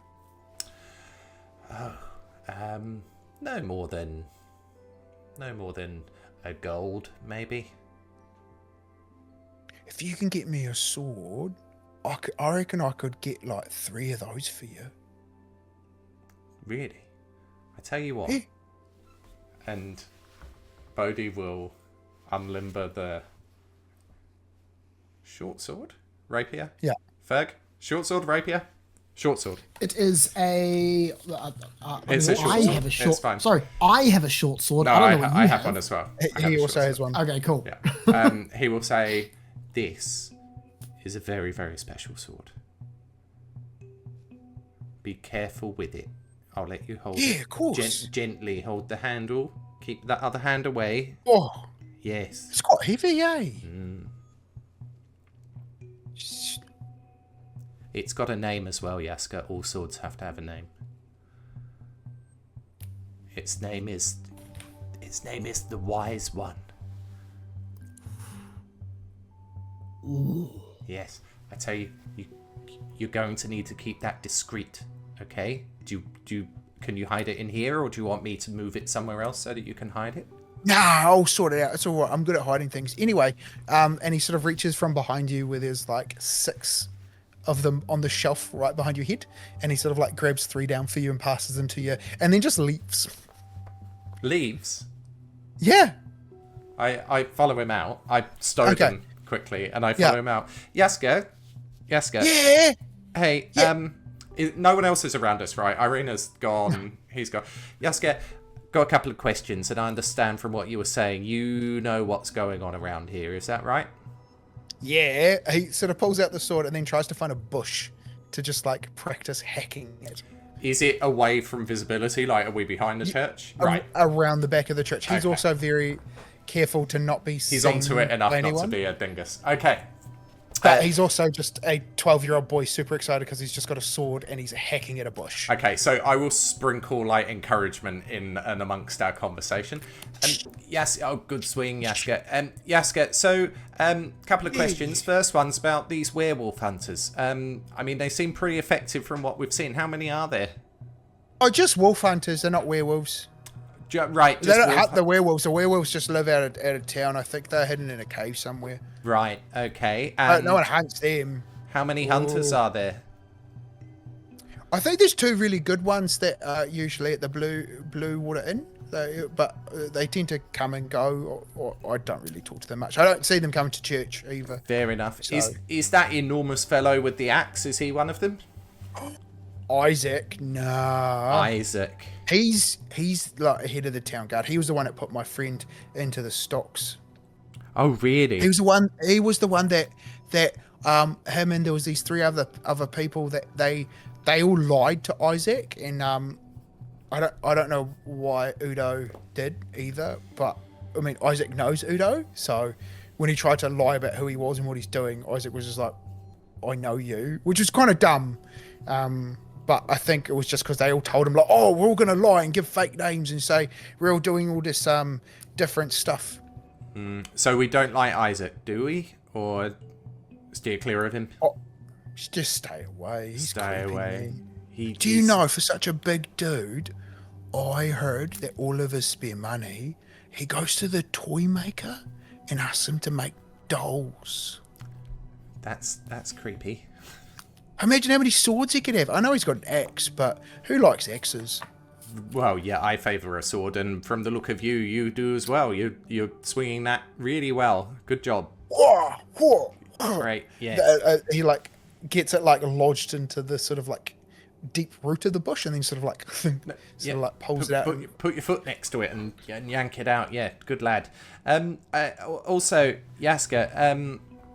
So that's wolf hunters. In terms of this place, I mean, are you happy here? Do you like living here? The church. Well, and the town. You like it? Have there been It's cool. have there been other new people besides us who have come through? I heard something about some university folks or something. I didn't see much of them. There was like 2, from what I heard from Udo, because I tried talking to him a couple of times after he got in trouble when no one's watching at night time. There was these 2 guys, and then there was a girl with them. Yeah, and they were. What did they do? They kind of went around a wee bit. I think they had actually found a place in town somewhere that they were renting off someone. Right, okay. Don't suppose you know where that was? Or would Udo know? Did he talk to them? He seems like he knows a lot about these folks. Yeah, he hung out with them for a wee bit. Okay. Yeah. What did he... Because they were the ones that actually... I remember they were the ones that suggested the Wolfhead Jamboree, because they were trying to seem... Udo said they were trying to seem important in front of in the Baron. And the Baron said, oh, we've got some problems. Everyone's real sad. And we've got lots of wolves. And then one of them was just like, well, 2 birds, 1 stone. Whatever that means. Well, I don't understand, because they're talking about wolves. Yeah. And what else did they do? Yeah. I think then they left town. I saw... Yeah? Sorry to interrupt. No, go on. You saw what? Well, I think they went to... They went to Kresk, which is like further west, and yeah, I don't know. I could go ask Udo if you want. I tell you, if you wouldn't mind, don't get yourself into trouble. Wait until after dark, maybe. But I'd really appreciate you letting me know. And just about the Wolf Festival, or the Jamboree, sorry, and the things they did. Did people like that? And did the Burgomaster like those university folks? He liked them because they told him how wonderful he was. I just fed him what he wanted to hear. And, yeah, it was... I mean, look, people were happy that the Burgomaster was paying so much money into people hunting the wolves. So that was kind of good. I think it was a bit over the top of like parading the severed heads. That's it's not what I would have done. Does seem in a bit of poor taste. So there was reward money, was there? Everyone got stuck in, did they? Yeah. Okay. Well, as I say, I'd be really happy if you could find out some more about those university folks. Just interesting for when there's other people who haven't been here before. Travellers just like us, right? Yeah. Yeah, I'll wait until it's a little bit dark, and I'll see what I can find out from Udo. I'd say so. Yeah. Well, don't want to get into trouble, do you? Don't want to get caught. Don't get caught. Good stuff. Well, I think that we're going to be staying at the Blue Water Inn. So you're welcome to leave us a note or ask for us there. Oh, why the look? Do you think we should stay somewhere else? Why there? Oh, it was recommended. Someone said that it was well respected. Why don't you think so? Should we choose a different place? There's that weird performer guy who's staying there, but he's always coming and going, and he's got... Remember how I said there was that wagon, like, by the stockyards at the start of town? Yes. He's got a big cat wearing armour. A cat wearing armour? Yeah. And then he sneaks out to feed it. I watched him. And you've seen it? You saw the cat? How big are we talking? What? Like... How big would you say your horse is? Like 2 Isaacs. Yeah, it's like 2 Isaacs. Wow, that is big. Big armour then. Yeah. So you reckon steer clear of that chap? I just don't know. It's a bit odd, right? I think it's very odd. I'll tell you what, I'll make you a deal. You find out everything you can from Udo about those university folks, and I'll see if I can find out something about this chap with the big cat. Deal. We'll share information. How do we do it? Do we meet at midnight somewhere? We can do, like I said, leave a note. I think we might stay there. Unless you, where would you stay? Where do you think we should stay? I stay here. Where should we stay? Oh, yeah, that's probably a fair point. There's not a lot of rooms here. Yeah. Well, and the other one's full of books. I'd never be able to get Tristayne out of it. I hope he hasn't had the bookshelf fall on him. He's pretty Cut to rogue. Tristayne under a bookshelf. Help! Get me out! Yeah. At that point, the bookshelf arms come out. No. Roll initiative. You are reading though, and trying to form connections, and it's like you see mentions of what should lead into the information of trade and where things come from in neighboring kingdoms, but then it just the sentence ends or the topic changes every time. Weird. And then you hear a knock at your door, just a really gentle, polite, letting you know that someone's at the door, and the priest is... I have good news. Oh, good. What is it? Because you didn't die, you have no risk of becoming undead. Brilliant? Sorry? I feel like we've missed, or I've missed. Were you talking before and I didn't hear you? I'm sorry. No, Irina, she's filled me in. And it seems you have met lord or count or whatever you call that evil that lives beyond the gates and over the other side of the hills. Yes. I motion to a book that I've just read. The man in the book. Strahd von Zarovich. He looks a little bit uncomfortable saying his full name, like he's catching to see if the boogeyman's going to appear as he's saying it. I kind of undertone say, I wasn't sure about saying his name, truth be told.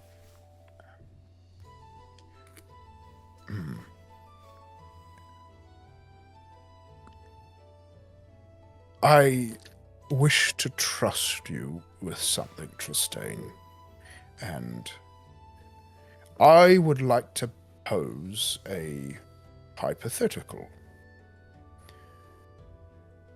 If one was the leader of a congregation and knew that that congregation and its church was sacred and hallowed, and that had meant that foreign evil and devil could never set foot in these walls because of, hypothetically, these bones belonging to a saint of ours, Saint Andrel, which the church is named after. If those were to have gone missing recently, am I, hypothetically, the leader of the congregation? Am I lying to the people in saying that these walls are still safe, knowing that that which offered protection is lost?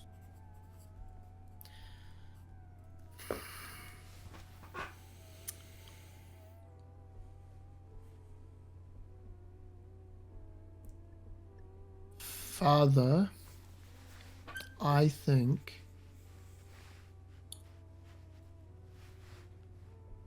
that the church is safe, as it seems to me from what I've witnessed and my experience with places of faith, that the church is safe because of these bones that are hypothetically missing, but also because whoever could be prevented and withheld because of these bones still believes that these bones are here. If that is the case, then the church is still safe and you're not lying. However, would the person and interloper to whom is withheld by these bones knows that these bones are no longer here, and you are aware of that, then by all means, continue to give your people comfort at their own risk.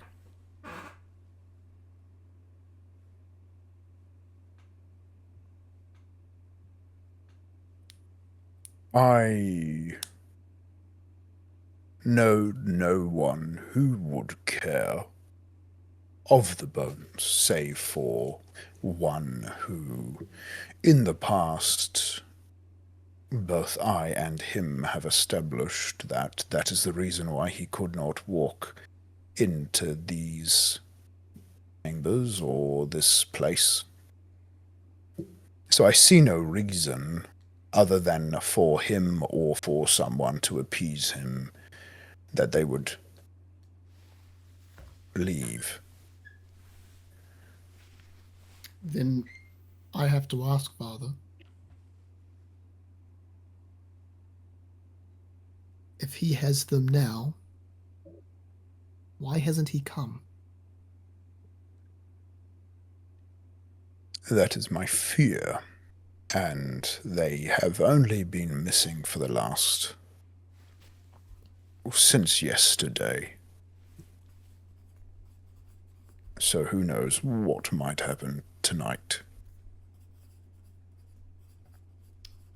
I cannot, in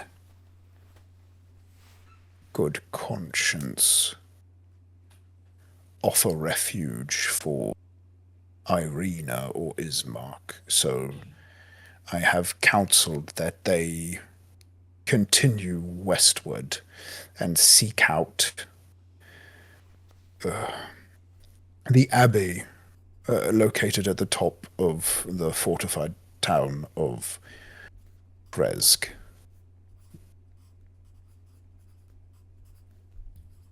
If you don't tell the townspeople, Father, is there a risk for them? What is better, false hope or no hope?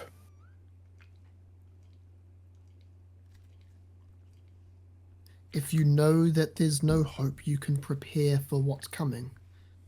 If you have no preparation, then all of that false hope is worthless. Roll persuasion. Smooth. With advantage, actually. Like that, Ferg. Oosh! That's a 19. Bookshelf falls on you. No, with a 19 it misses. No.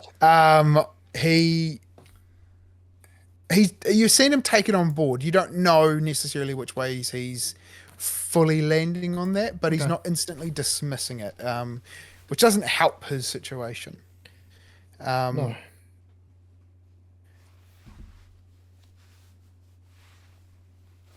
If you could, however, see if in your comings and goings, if you found the bones, please They'll be yours to return keep. them swiftly.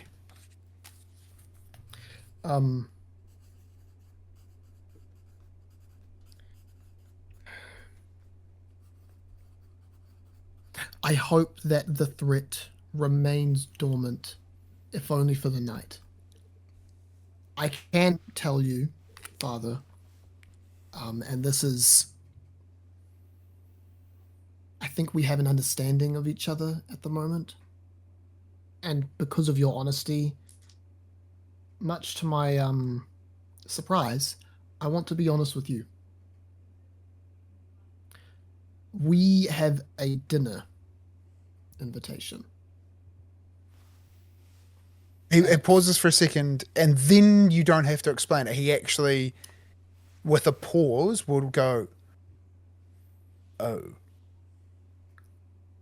Which means that, at the very least, this evening, for a time, he may be preoccupied with his pride rather than with his vengeance. If that offers some comfort, I hope it does. For me, I take this as a fortuitous miracle, and what could be a burden for you gives me genuine hope for one more night. If we can recover them, we will.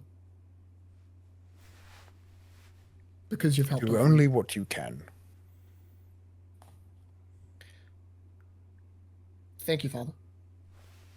And I appreciate you letting me browse through your histories here. I've learned a lot. And left with more clear questions.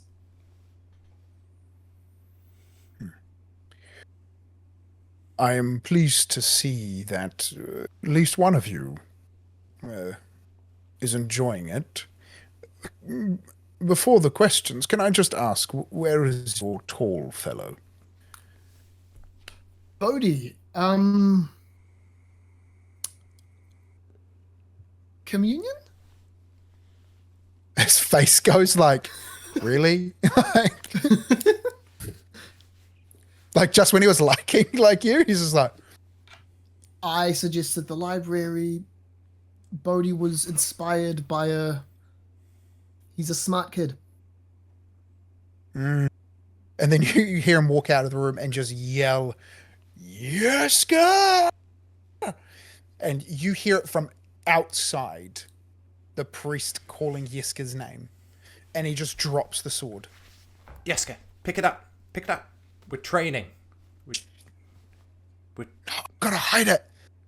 And he sort of like runs, slides behind a grave, and sort of just like you see him shuffling it, and then he sort of stands up and just sort of like starts praying to this headstone as the priest comes out.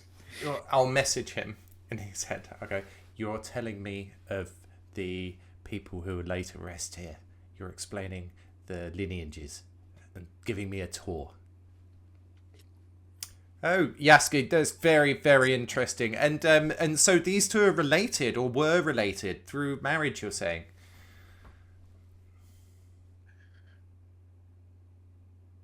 I prefer transparency. Come again? Would you like to come inside? Yeska, I believe you have jobs to complete. Oh, certainly. Sort of... Yeska, thank you so much for the insightful tour. It was ever so interesting. Good lad. Then you just hear the priest go, "What happened to my bush?" Oh, that was me. I was demonstrating something. We had a tussle with some awful things on the road, and I got a bit over enthusiastic recounting the story to Yeska with the spear, you know. Anyhow, is Tristayne finished? He's read everything that he can read? Had his fill, has he? I believe he was going to ask some questions and was going to offer answers ahead of your dinner. Oh, yes, indeed. Well, if there's one thing that that Tristayne loves more than dinner, it's answers to his questions.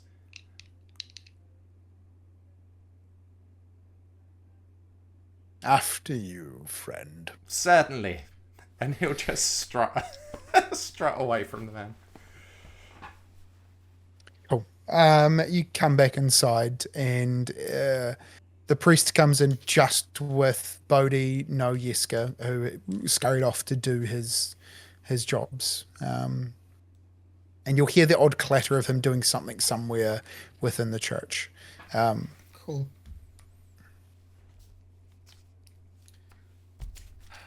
Did you enjoy your communion, Bohdi? Communion pretty brief. Had a lovely tour though. Learnt a very great deal, Tristayne. Oh, I can imagine. I'm sure you did I've too. learned plenty of things, Bohdi. For one, our dinner host is rather old.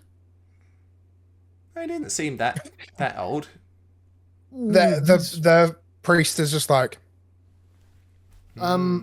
Secondly, he's a undied. foreigner as well. He's not native. Oh. Whereas we appeared with swords to our back, it seems that Strahd appeared with swords outreached. Okay, we did see him with a sword. It's quite and handy. I don't think that the Valley welcomed it quite so well. What else? There is a number of tragedies following in his wake. And on top of all of that, we have a lovely dinner with him tonight. So you're suggesting that he's rather an unpleasant fellow? I'm suggesting he's less king and more conqueror. Oh, well, I mean, if you look back in history, anybody with a bit of wealth and a title after their name is got to be a conqueror at some point. They're all stabby chaps. How many of them have still ruled the land they've conquered uncontestedly for hundreds of years? Hundreds. Now, I want to be very clear about this, Bohdi. 700s of years. What, his lineage? No. Oh, him. 700 years? Are you sure you read that right?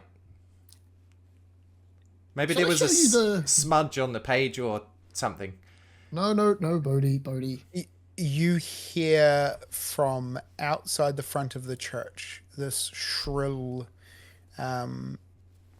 withered and entitled female voice just call out, "Hello! Hello!" Father, are you being called? Father, I think it might be for you. How have does dinner he plans, look? Father? Does he know who this is? Yeah, he's just like, Do you have dinner as well, Father? "No, I'm expecting the hearth to freeze. I have not seen this woman on these grounds in years. Excuse me." No, after you.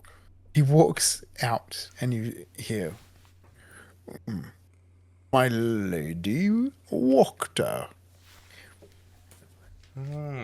"Cut the chit-chat, priest. I'm here for the boys. And not your boys. The foreigners. The misfits. I know the trouble they caused, and if they don't come out, I will alert the guards of who caused the commotion this morning." Lady whom? Sorry? Wichter, from Wichter House. Wachter House. We were told about her. Really? Yes. We were told about her by whoever told us about the family in Blue Water. It might have been Jeska and Irina, or it was the priest, Donovich. Does that sound right, Jacob? I have them written down. Yes, so it was on the road, and it was... Oh, was it at the gate thing?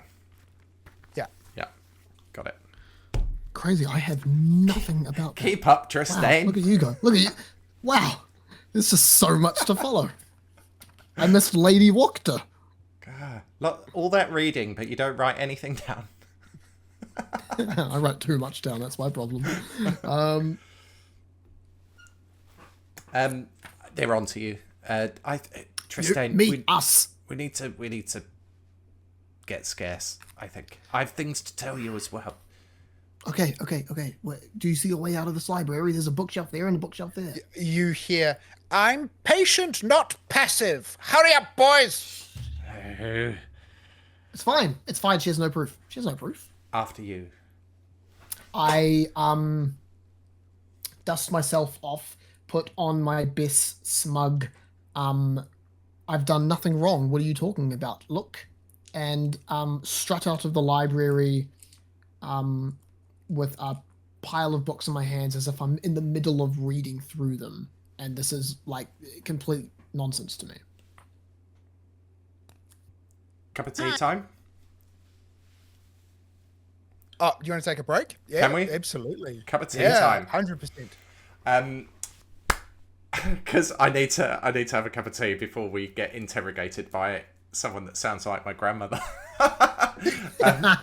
Okay, we have Bozeman Larry Winks. Stormy was in the chat. I hope he's still there. We've had nice a lot of nice to see you again, fella. We've had a lot of viewers who haven't been speaking as well. It's amazing to have you guys. We've got Raspberry, a new viewer. Yes, Love a new speaking viewer. in chat. Yes, regardless. Thank you, Nerioth, One Shot, and Larry Winks, Flash Gord. The regular Ricks and Bozeman, Stormy. It's amazing having you guys. It's so cool to see you guys all again, and we hope you're enjoying it. everybody, your mission is to go and get yourself a delicious cup of tea, and we will be 5-ish minutes, and then we will probably go and get a dressing down by an angry old lady. So stay tuned. See you soon. See ya. Right.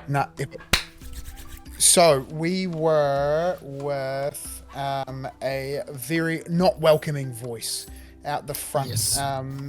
beckoning for quick response to come greet her.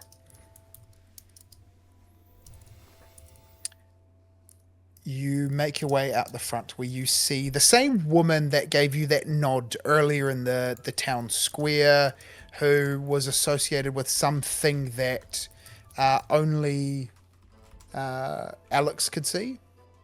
And she just looks at you both.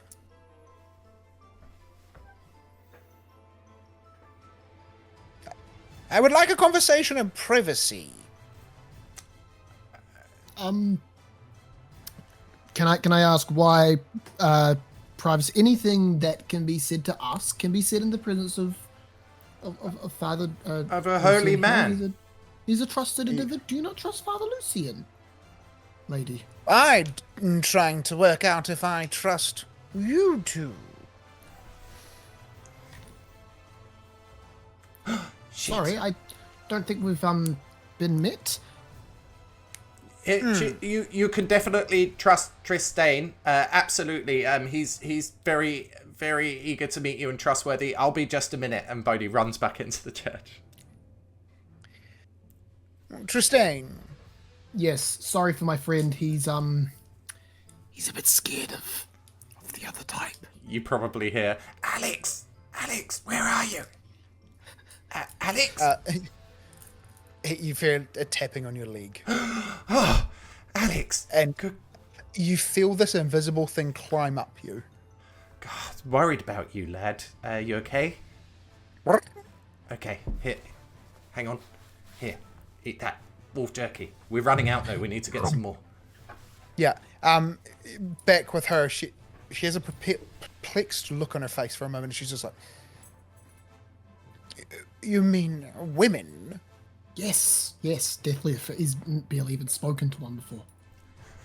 Oh, he needs to get over it. I agree. It's I childish. hadn't heard that. What was that, Tristayne? What were you saying? Yes, lady. He said you're...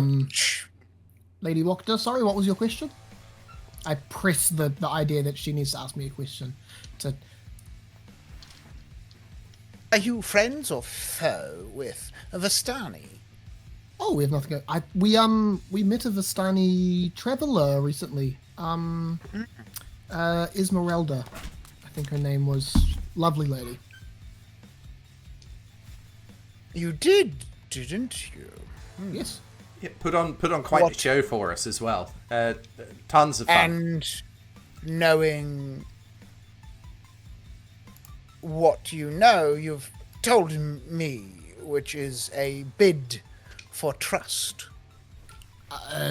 Trust, no. More so, acting in the acting in the interest of transparency with someone who I'd assume, and you'd forgive me, we're not from around here, but I'm assuming is of some type of nobility. Your flattery, though it does not sway my deduction, is welcomed. I believe we have common friends, and I have the mind to ask if you would like to come along to a book club of mine tomorrow evening. Lady Wachter, you have no idea how lucky you are. My companion Tristayne here is just telling the father there's nothing he likes more than books. Huge fan of them. Just spent a long time reading in the library in there. You know what, Bohdi? That might be the best sentence I've ever heard you say to a woman. Well done. Thank you. Impressive. Lady Wachter, I'd welcome your invitation. Good. Tomorrow evening, you said? Yes. My house is on the north east side of town, up on a bit of a rise. It's got a good view. You And when you said you surely had just common... search out the house that has the best, and you will no doubtably come course. across Wachter House. You said that we had common friends? Well, I believe so.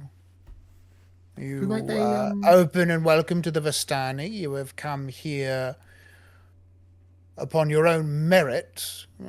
Why would we not be aligned in the potential for mutual friends? Just want to give a quick shout out to SAI Glitch for gifting a bunch of subs to the channel. Thank you so much. 2 subs. Wow, thank you. That's so incredible. much. Thank you. Hope you enjoy the show. We're getting interrogated by our grandmother. Yeah. Sorry. Bong. Bong.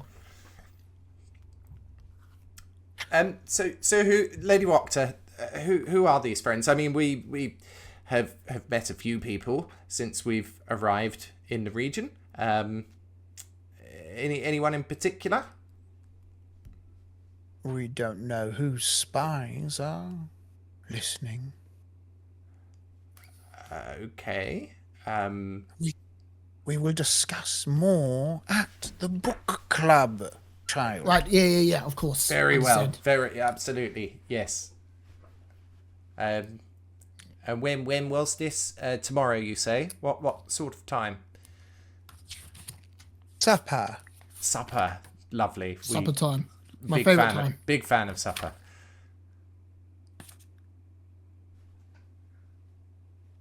Don't be coy. Rudeness will ruin your face more.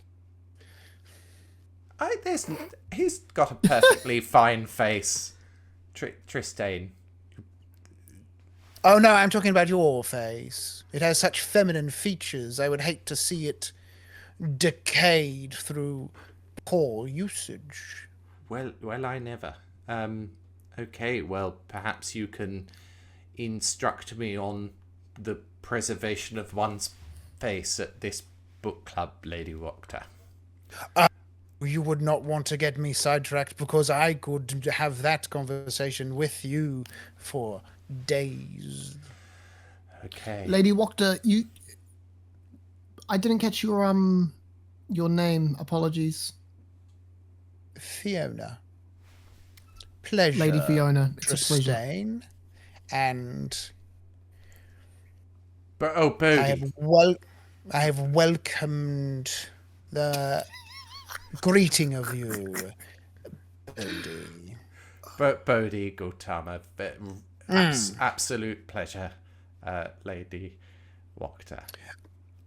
I have a question about the origin of your little friend you had earlier.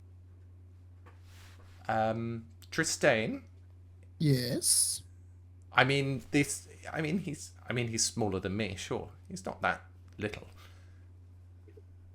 You're right. We cannot talk openly because we do not know whose spies are listening. There is brains behind that feminine facade. Good day.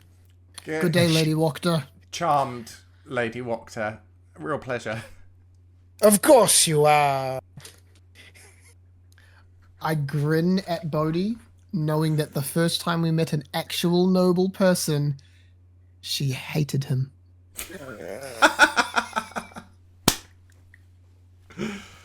Well, Tristayne, wasn't she just a delight? And supper. I told you all you need to do is be polite to people and you'll be invited and looked after. Book clubs. I mean, what better scenario for you? You know, Bohdi, Yes, as Tristayne? great as that advice was, she invited me to a book club before I was polite. Which tells me two things. Either one, your advice sucks. And or two, She has something that she wants from us. I think you're missing a rather obvious third reason that she may have invited you, Tristayne. Yes. It's clear. You keep good company.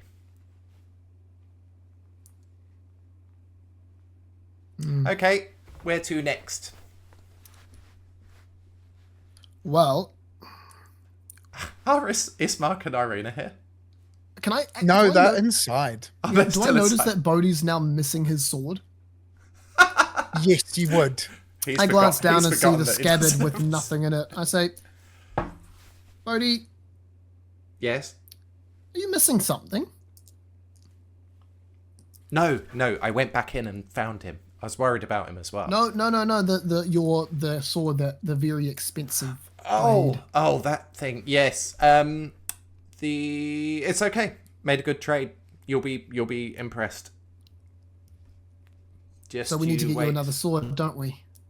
Yes, if we could, please. Okay. All right. Great. Sure.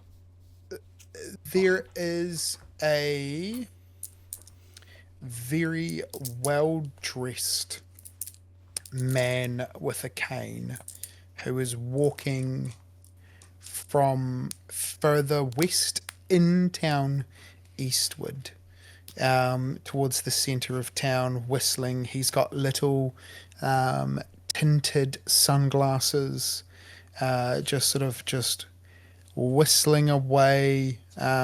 He acknowledges you with a glance, but then eyes ahead as he is trying to walk past.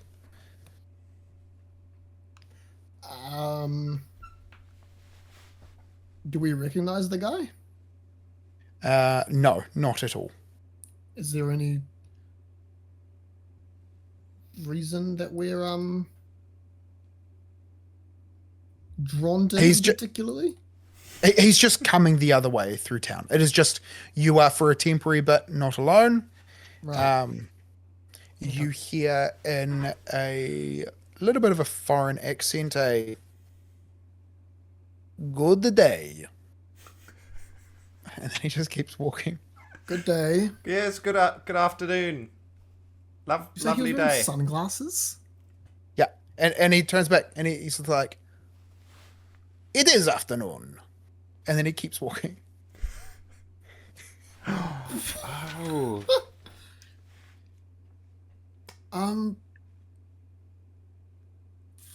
He's wearing sunglasses. What? The I voice, think the I accent. think Is I there know any? who it is. Who do you think it is? But Bohdi wouldn't ever. Is it the dude with the cat? What, Mr. Chipperoo? No, the dude with the big armored cat. Oh, yeah. The accent. Do we recognize it at all? No, it is not matching any of the regional accents that you've come across, nor from your home. Okay. Cool. I got nothing. Yeah, I got nothing. I think we're Cool.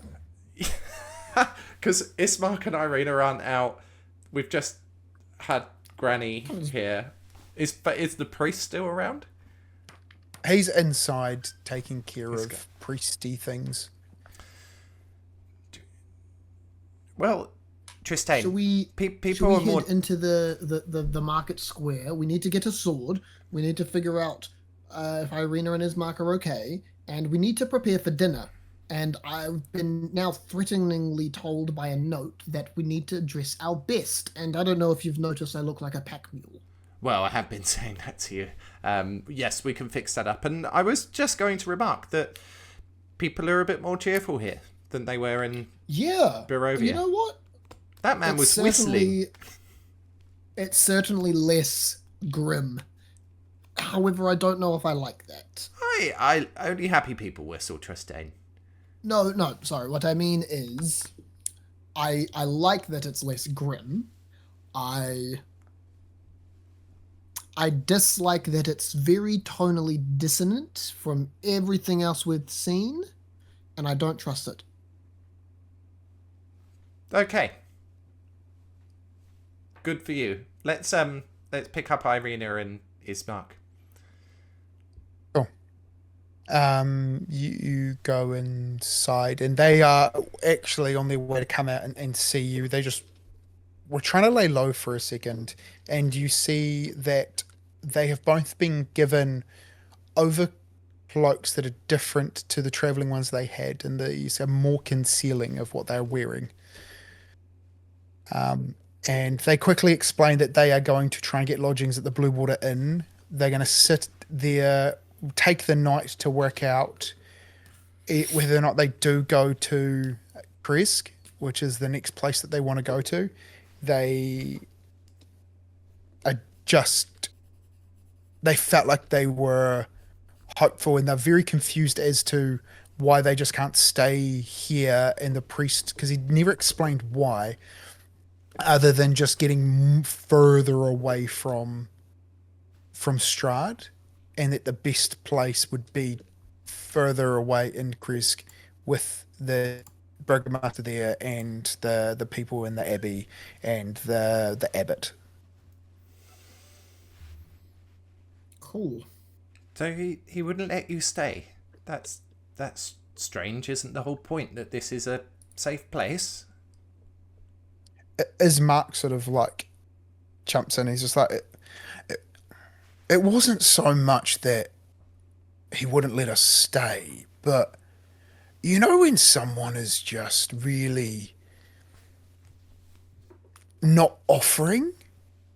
Yes, yeah. It's like we insist a little bit like, oh, would really be really looking for a good, safe place of faith with, members of the church who are devout and holy, 100%. Yes. And it was just met with, oh yeah, you could go. I almost felt like I was trying to invite myself to dinner with someone, and they just kept talking about all the other friends that would invite me to dinner. That's ever so strange, isn't it? Because maybe our information was wrong. Well, it's definitely a church, and he's the nicest priest I've ever met. Almost uncannily good. Yes. Yeah, that is weird. Well, I mean, we're intending on staying at the Blue Water Inn as well. So shall we accompany you there, and maybe we can secure lodgings? We do have to do a spot of shopping as well.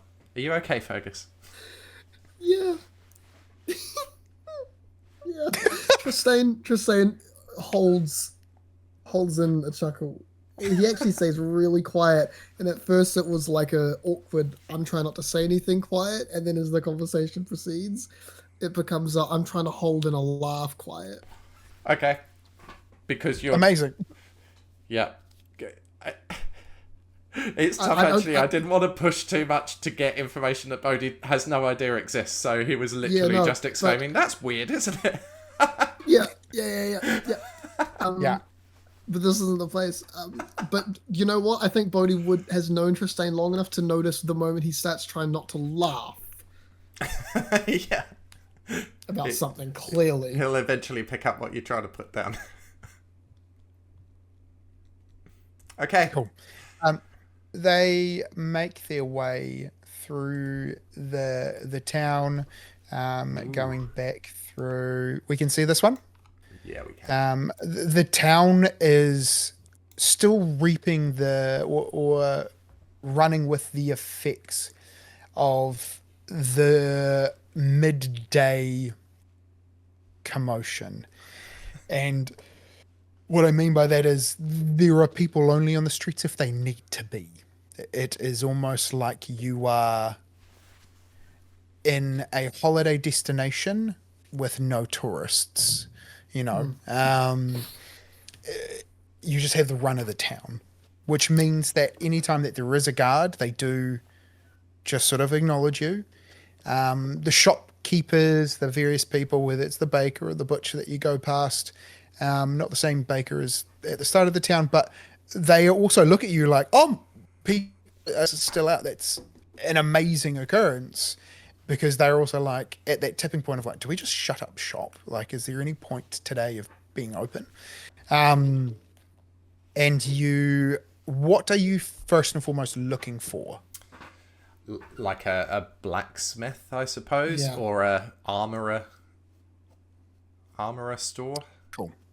If you ask people in the town, I want you to roll, both you get to roll investigation. 17. Yikes. 6. Cool. You know that most people just say, oh, there's a whole bunch of shops and stalls. They don't know who's going to be set up there in the Arasek stockyard. But if you go to the general store and look for either Gunther or Yelena, they will most likely have the majority of what you need. Gunther Which and is Yelena. Very close, and then when you get to the middle of the town, you see the Blue Water Inn, and all their advice is telling you pretty much back right at the start. If we remember how we came in that east gate, and it was only just in there was that ducked off to the left. That is the stockyard, and the general store is that on the other side of town. Tristayne, Yeah. we have something of a pressing engagement that I think that we should try and fit in before dinner. What engagement is that? The do you remember what the card reading said about a little girl at the lake? Yes. Yes. A potential ally, I believe. And I know Yes. that you thought it was all hodgepodge, but can't hurt to just give it a check. A child of Istana at a lake, but we were told to hurry. And as we were coming in, there was that enormous lake. Like, maybe it's that one. We could just go and have a bit of a poke about. Yep. Okay. Sure. There is what looks to be a guy with a hand cart, just a sort of Not like another one. 2 wheels, handles, and he's walking up and he's looking around and he looks at his letter and he looks around and he's just like, who's Bohdi? Are you Bohdi? Yes, I am Bohdi Gatana. Pleased to meet you. Cool. All right, I've got a delivery. And he just sits the wagon down and he's just like, all right. Right, hang on. And he'll fish like a silver out of his pocket. It goes, do you want a tip? And maybe you can tell me who this is from and what it is. Hello? He takes the coin. He hangs on to the other end of it. So, I mean, more than happy to tip. Just a little information. Who and what is this? I'm honestly afraid if I tell you, you're not gonna believe me. Try us, friend. We've Yeah, seen do you lots of unbelievable things in the last 48 hours. Do you want so to give it a trust go? me.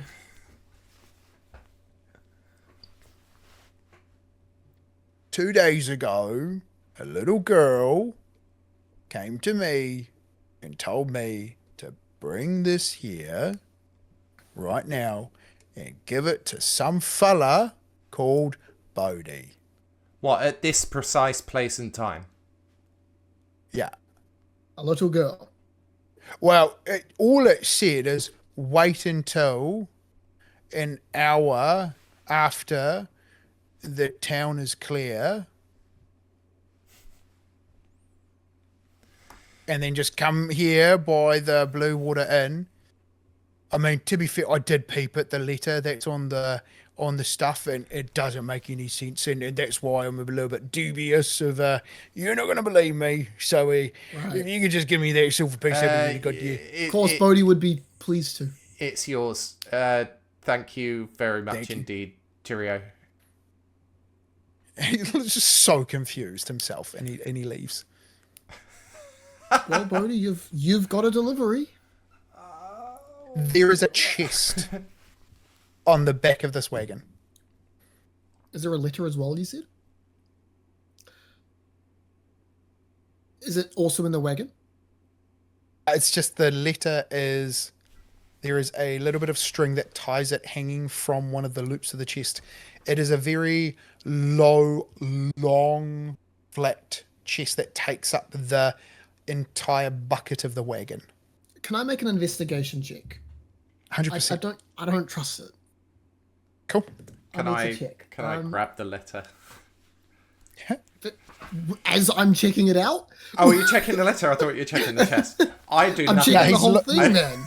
You're investigating the whole wagon. Right. 100%. I do nothing. What'd I you leave roll? it to Tristayne. 15. It seems just to legitimately be what it is presenting as, Cool. which is a custom-built chest on the back of this wagon. The wagon is not of any particular great make or whatever. There's no lock on the chest. There is just a simple latch that could have a lock, but it doesn't. And there is a string, which is the only barrier that would stop you from instantly opening, though you feel like if you just went really hard, it would just break the string. And there is a letter tied. What do you think, Tristayne? I pick up the letter and look at it. Is it titled, addressed to anyone? It said to those traveling with Alex. I peel Cool. out the letter Yeah, and fold it open. cool. It says, hopefully this stops you complaining about wasting time, but thanks for rescuing me. A.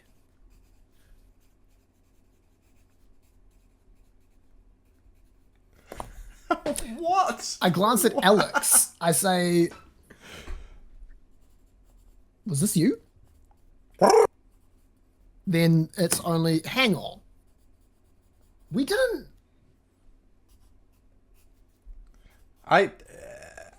What? Sorry, hang on. Bohdi, in confused frustration, will get his ceremonial spear off of his shoulder and The handwipe. Do I? poke it beneath the lid and flip the chest open from a You- 10-foot distance with my spear. You open it and you see in there two really beautiful and well crafted studded leather armor sets. You also see two folded, pressed, fine clothes with a pauldron each that would go with it. They are matching the colour and attire of what you're already wearing. And there is a longsword, there is a rapier, and that is all you see in there.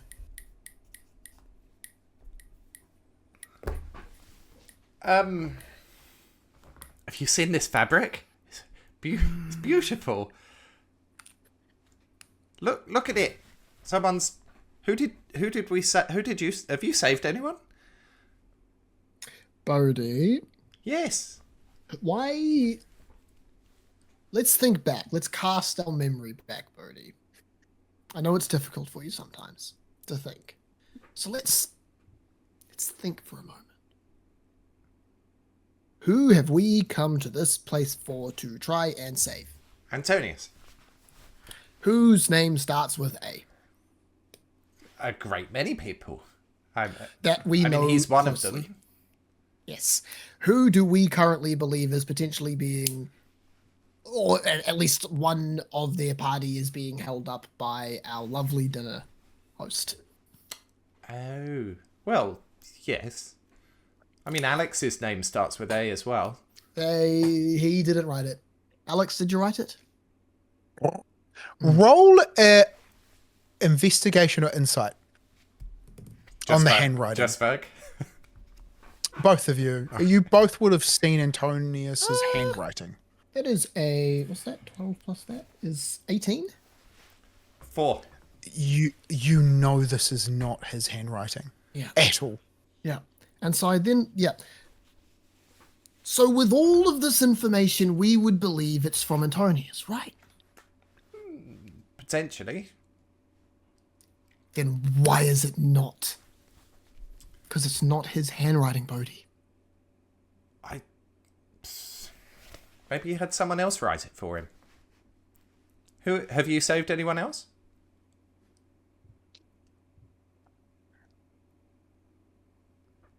The letter we had from Strahd. Yeah. Can I compare them? You can. Very different handwriting. Strahd's is formal, beautiful handwriting. Okay. I would say. else do we Where have? this is more childlike. Okay. Who else do we have a letter from? No one, really.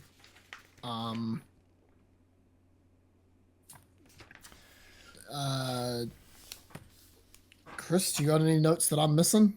No one. Crap. Who else do we... It's a mystery, Fergus. It's good old Yes, D&D mystery. I know. And that Can bothers you me. roll history for Ismark and Irina? Sure. Natural 20. 3. Oh, thank God. That's also...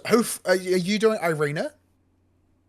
Yeah, What is Mark? I've been controlling Irina. Yeah, he's been Irina. Wicked. Yeah. So, she has been patiently waiting for you guys to try and deduce it. And she's like... Hypothetically...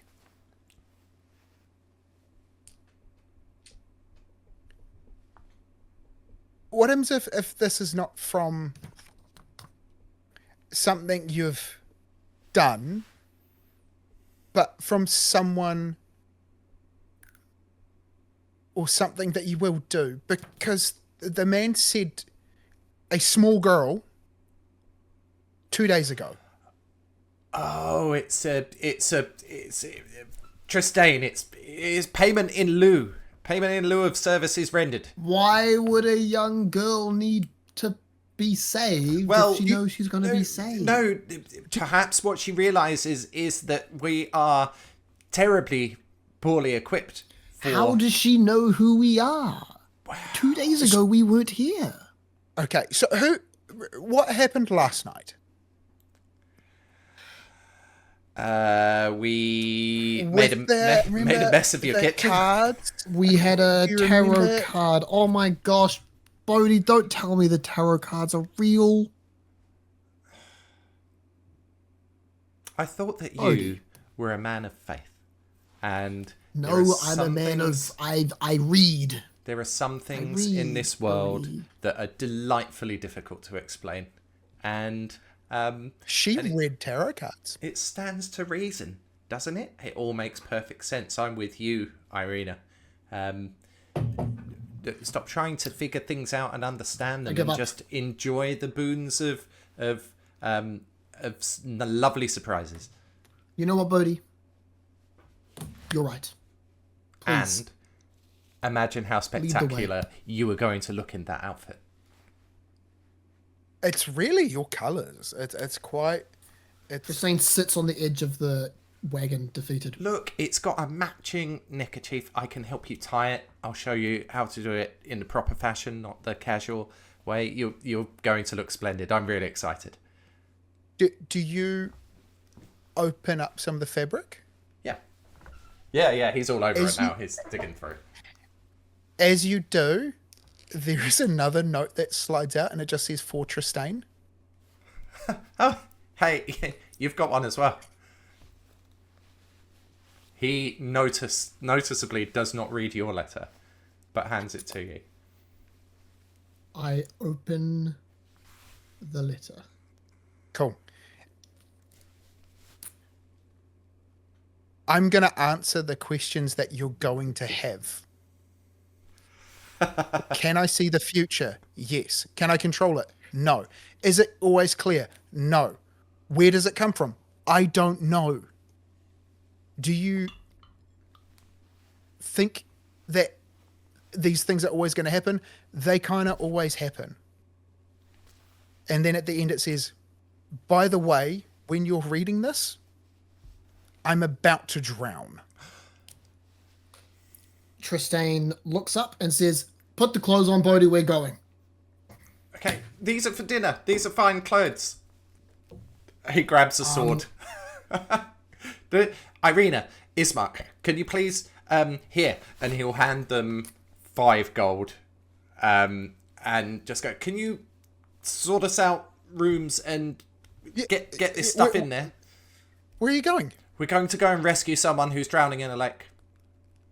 Okay. Unless you want to come. It's very heroic. You're dressed for it. Yeah, let's go. Okay. Bugger. No, what do we do with the wagon? Tristayne. Say Tristayne, bring the wagon. And he'll start running. Tristayne looks at Ismark and says, "You've got it." And he runs after Bohdi. He's just like, I'll catch up. And it's just sort of like briskly walking with a wagon and a chest on the back. Bohdi's as you such guys a dick.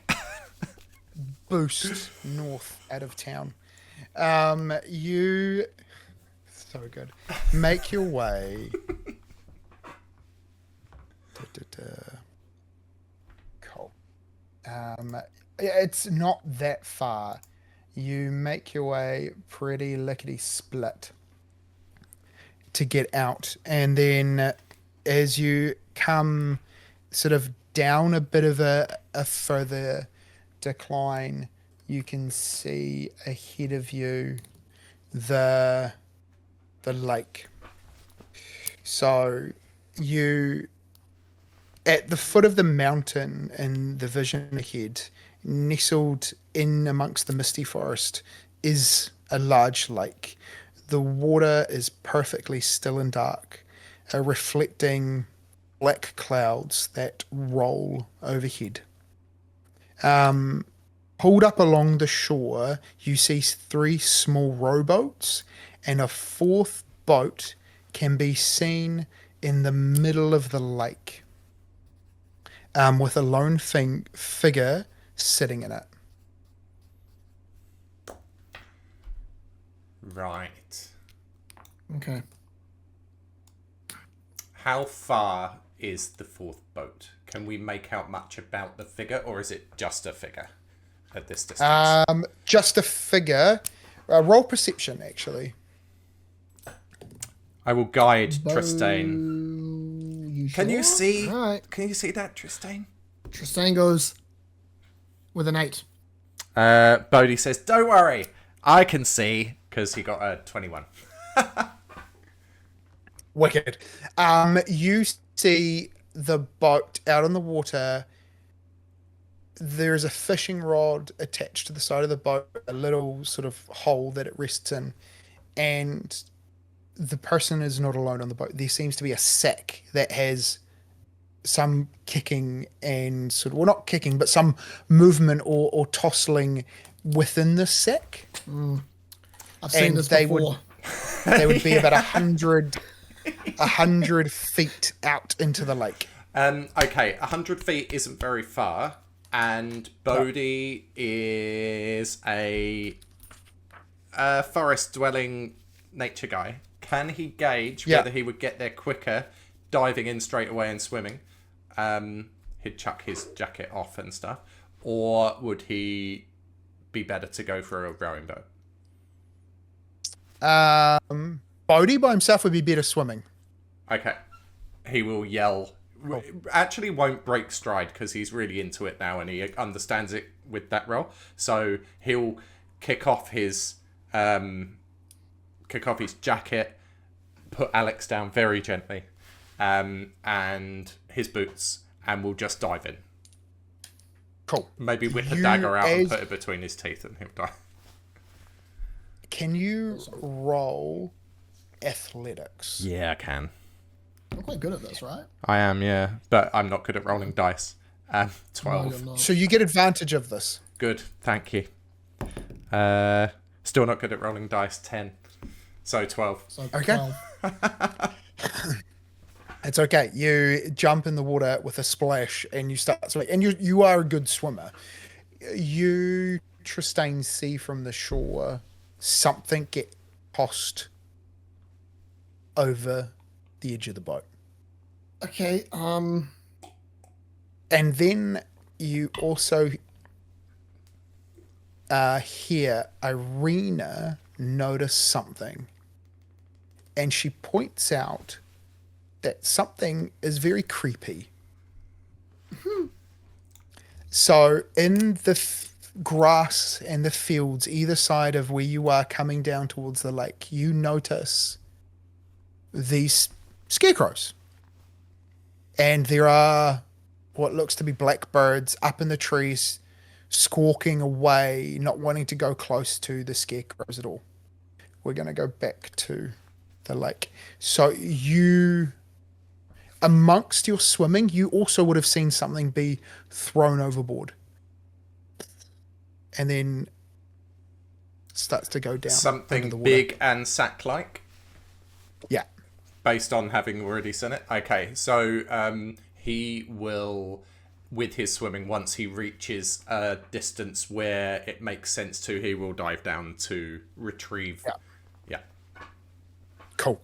You do. What is your athletics modifier? +5. Cool.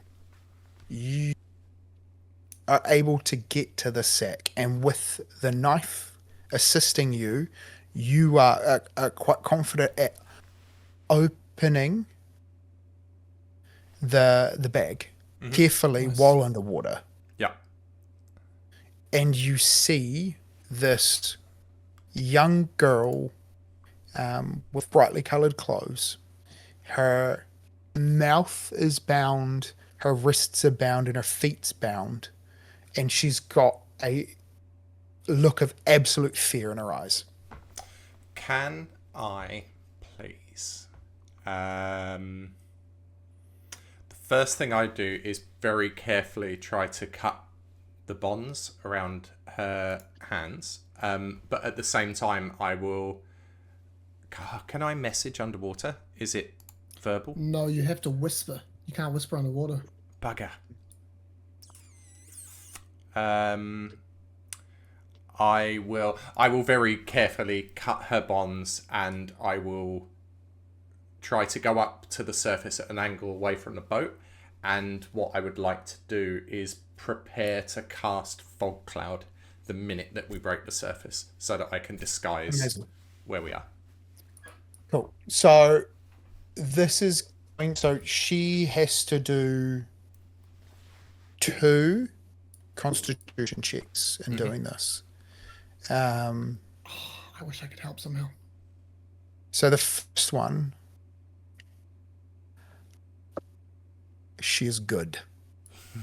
The second one,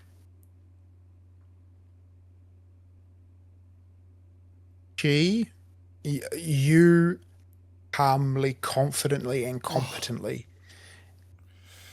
break the surface, and you see her like do this like paced breathing, like she was in anticipation of what was happening. And then when she gets to the surface, she's just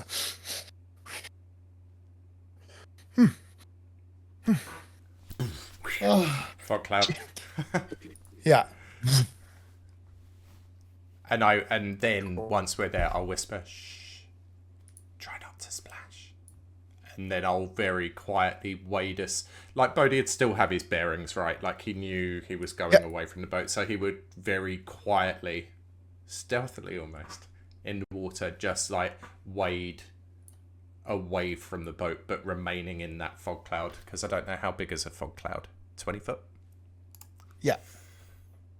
It's a good obscuring. Oh, yeah. 20 is it 100? 20 foot dome. Sorry, Okay. you can cast it at 120 feet. But Okay. 20 foot dome. You are completely hidden. Oh man. So what they see on the shore is you go under. there is a breaking of the water's surface, and then just fog. How far from the More boat fog. did we come up? I would say if it was 120, you now have 70 to get back to shore. Okay. And on the shore, you see all of the scarecrows turn their head towards the fog cloud. Okay. And you hear something in your head, Bohdi.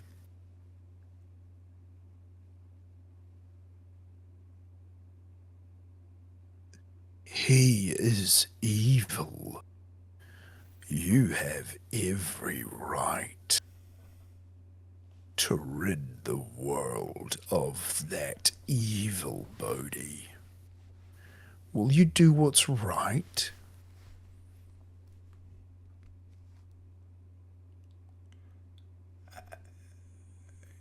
Who is evil? You don't hear anything else.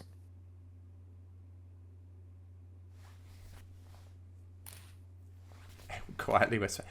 Did you hear that as well? What? No, nothing. Don't worry. And I'll message her. Because I can now message. Okay. Who was that in the boat? Are they dangerous? It's a drunk fisherman. I'll message again. What did you do to make him throw you in the sack and dunk you in the water?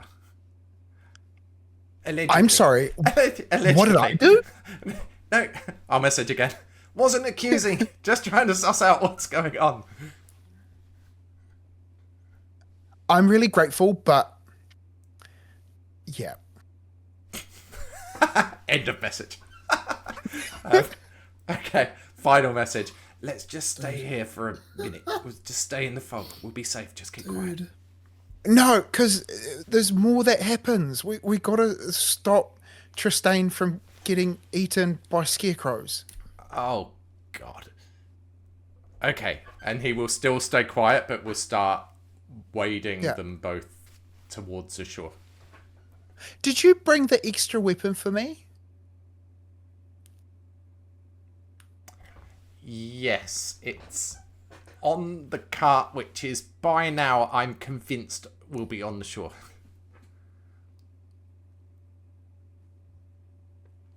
Ismark's a sturdy, fit fella. It will be here. Don't you worry. I guarantee it. There is a dock that extends out from the shore. It is not just straight on there. So you can swim back towards the dock. Okay. There is the boat there is one that is tied up directly next to the dock. Tristayne, Yes. where do you position yourself? So there is currently Probably some probably the edge of the lake, because I was more focused initially on Bohdi jumping into the water to save this girl in a sack. So I would be on the lake's edge. close to the docks. Yeah. Close to the South from it? Close to again? the docks. Close to the docks or further south? Probably close to the docks, yeah. Cool. And But having learned my lesson from last time, I'd like to stay as behind Ismark and Irina as I possibly can. so From Irina's wherever with I you. perceive there being a risk of like baddies could come from there. So I presume Ismark the lake is safe. the lake is safe. Ismark so I've got, like- is still coming towards you guys, and there is up in the sort of the grass area just away from the water's edge, these scarecrows are dotted around. You know what? I can actually. Yeah, you can. Please do. Oh. Do you want all of it? What do you want? Zoom out a little bit, and just to sort of give a. Can you see everything on there? Yeah. Is there like? Oh right, hang on. Yeah.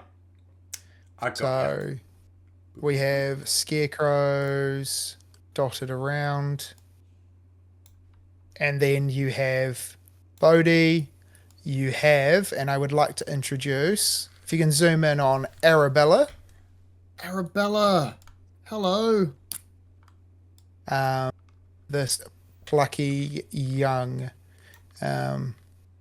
girl, and then you have Tristayne and Irina, and then coming all the way to the south by himself, With a cart. you have Ismark coming up with a cart.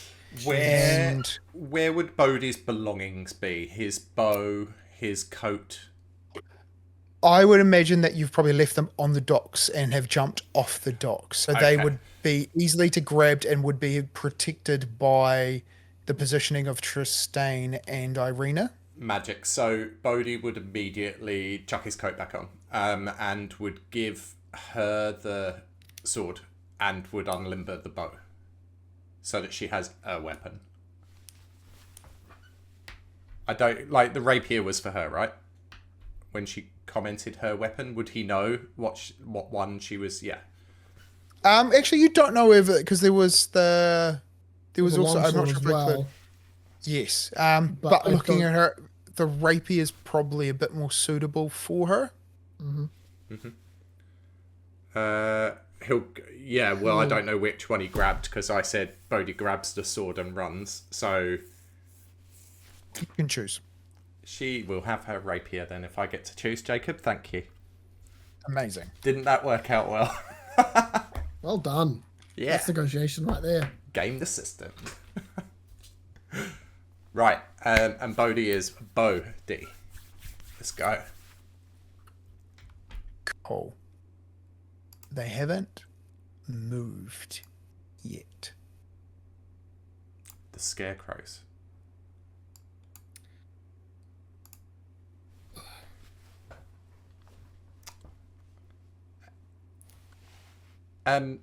Tristayne, are you okay? Yes. Tristayne is probably standing with an arrow knocked. They were moving. What were? But they're not the scarecrows. Oh. I honestly, I was wondering why I didn't get more congratulations for, jumping in and saving someone at great personal risk. Don't worry, we can talk about it later. Moving how? Aggressively? Mysteriously? Moving in a way that a scarecrow shouldn't move at all, actually. I think it's the best way to describe it. They all turn their heads up and away from Tristayne when he says that. See? What? But did you not just see? They moved again. Well, I saw them move, but I mean, it's not. They're just looking around. I mean, it's weird. Don't get me wrong. It's weird. Do you know many scarecrows that move? Well, no. This place is awful, and lots of really strange things have happened. Not least, someone telling us what's going to happen in the future. To Ismark. I bellow kind of down the. Ismark. Appearing out of the fog. Out of a mist down by Ismark, you see Strahd take form.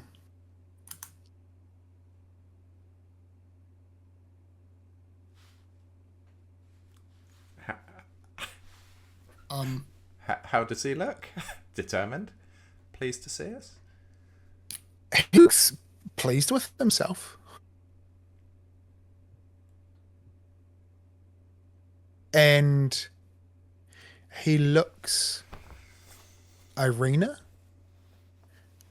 the young girl, and then to the cart.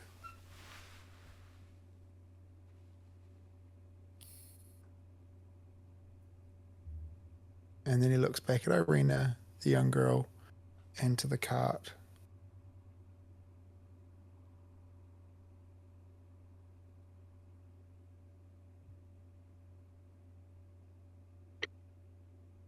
And then he turns to Ismark and he says, I think we've gotten off to the wrong foot. We should be friends. Can I get Fergus to roll a wisdom? Is it wisdom or charisma save? Bear with me for 2 seconds. You need to make a save against 11.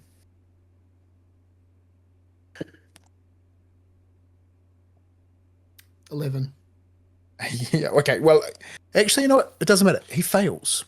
Regardless of what it is, it's an 11. And you see over his eyes a metallic shimmering, which you imagine is mirroring what's coming from Strahd.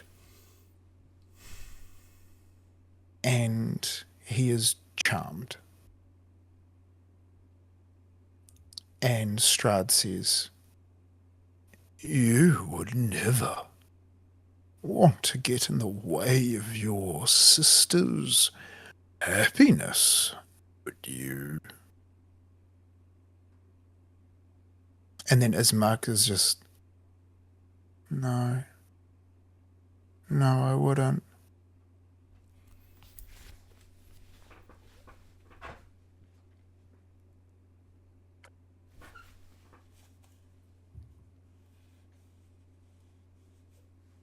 Tristayne's paralyzed Yeah. with fear because he's had that happen to him. He sucks. He sucks. He doesn't move a muscle. What does Irina do? She walks over towards her brother, just concerned for the shimmering metallic on his eyes. And he then turns to Bohdi. And he says, he's not charming, he just says, I believed you to be a noble warrior, a man of honor and duty and prowess. That person on the water kidnapped the small child and tried to drown her. If she died, what punishment do you think should be suitable for him?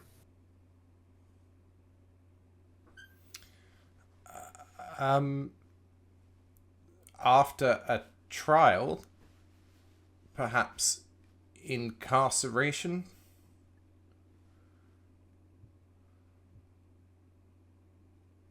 Would you like a confession from him?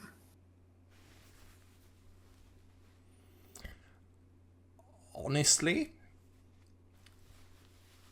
Lord Strahd, I was more interested in preserving the life of the victim, and in your lands, it is not my place to be judge, jury, or executioner. I'm simply happy to have been able to assist and prevent tragedy.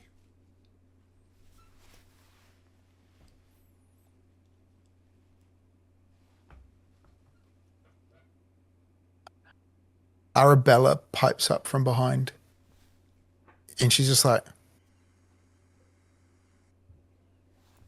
you're pretty shit for being like all powerful. Right now there's an invisible woman going around your castle and you don't even know. And he turns at her with like absolute disbelief.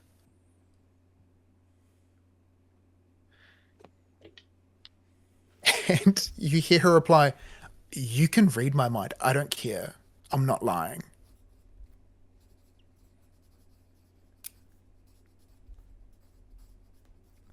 And he turns into a swarm of bats, and they take flight in the sky.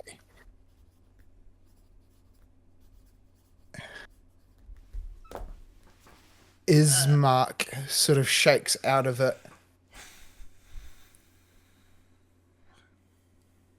And he runs, and Irina runs to him. And then you hear Arabella be like, "Running's good. Like, we can run." Yes, we should run, Tristayne, run. Let's go. Run. Let's go. Cool. And you start running away from the lake. The scarecrows stay where they are. They just watch you. Grim. And that is where we're going to finish this session. God, he's awful. He's awful. Every single session is going to finish in exactly the same way, with both of us going, "Oh, I hate him. Don't like him. I don't like him at all."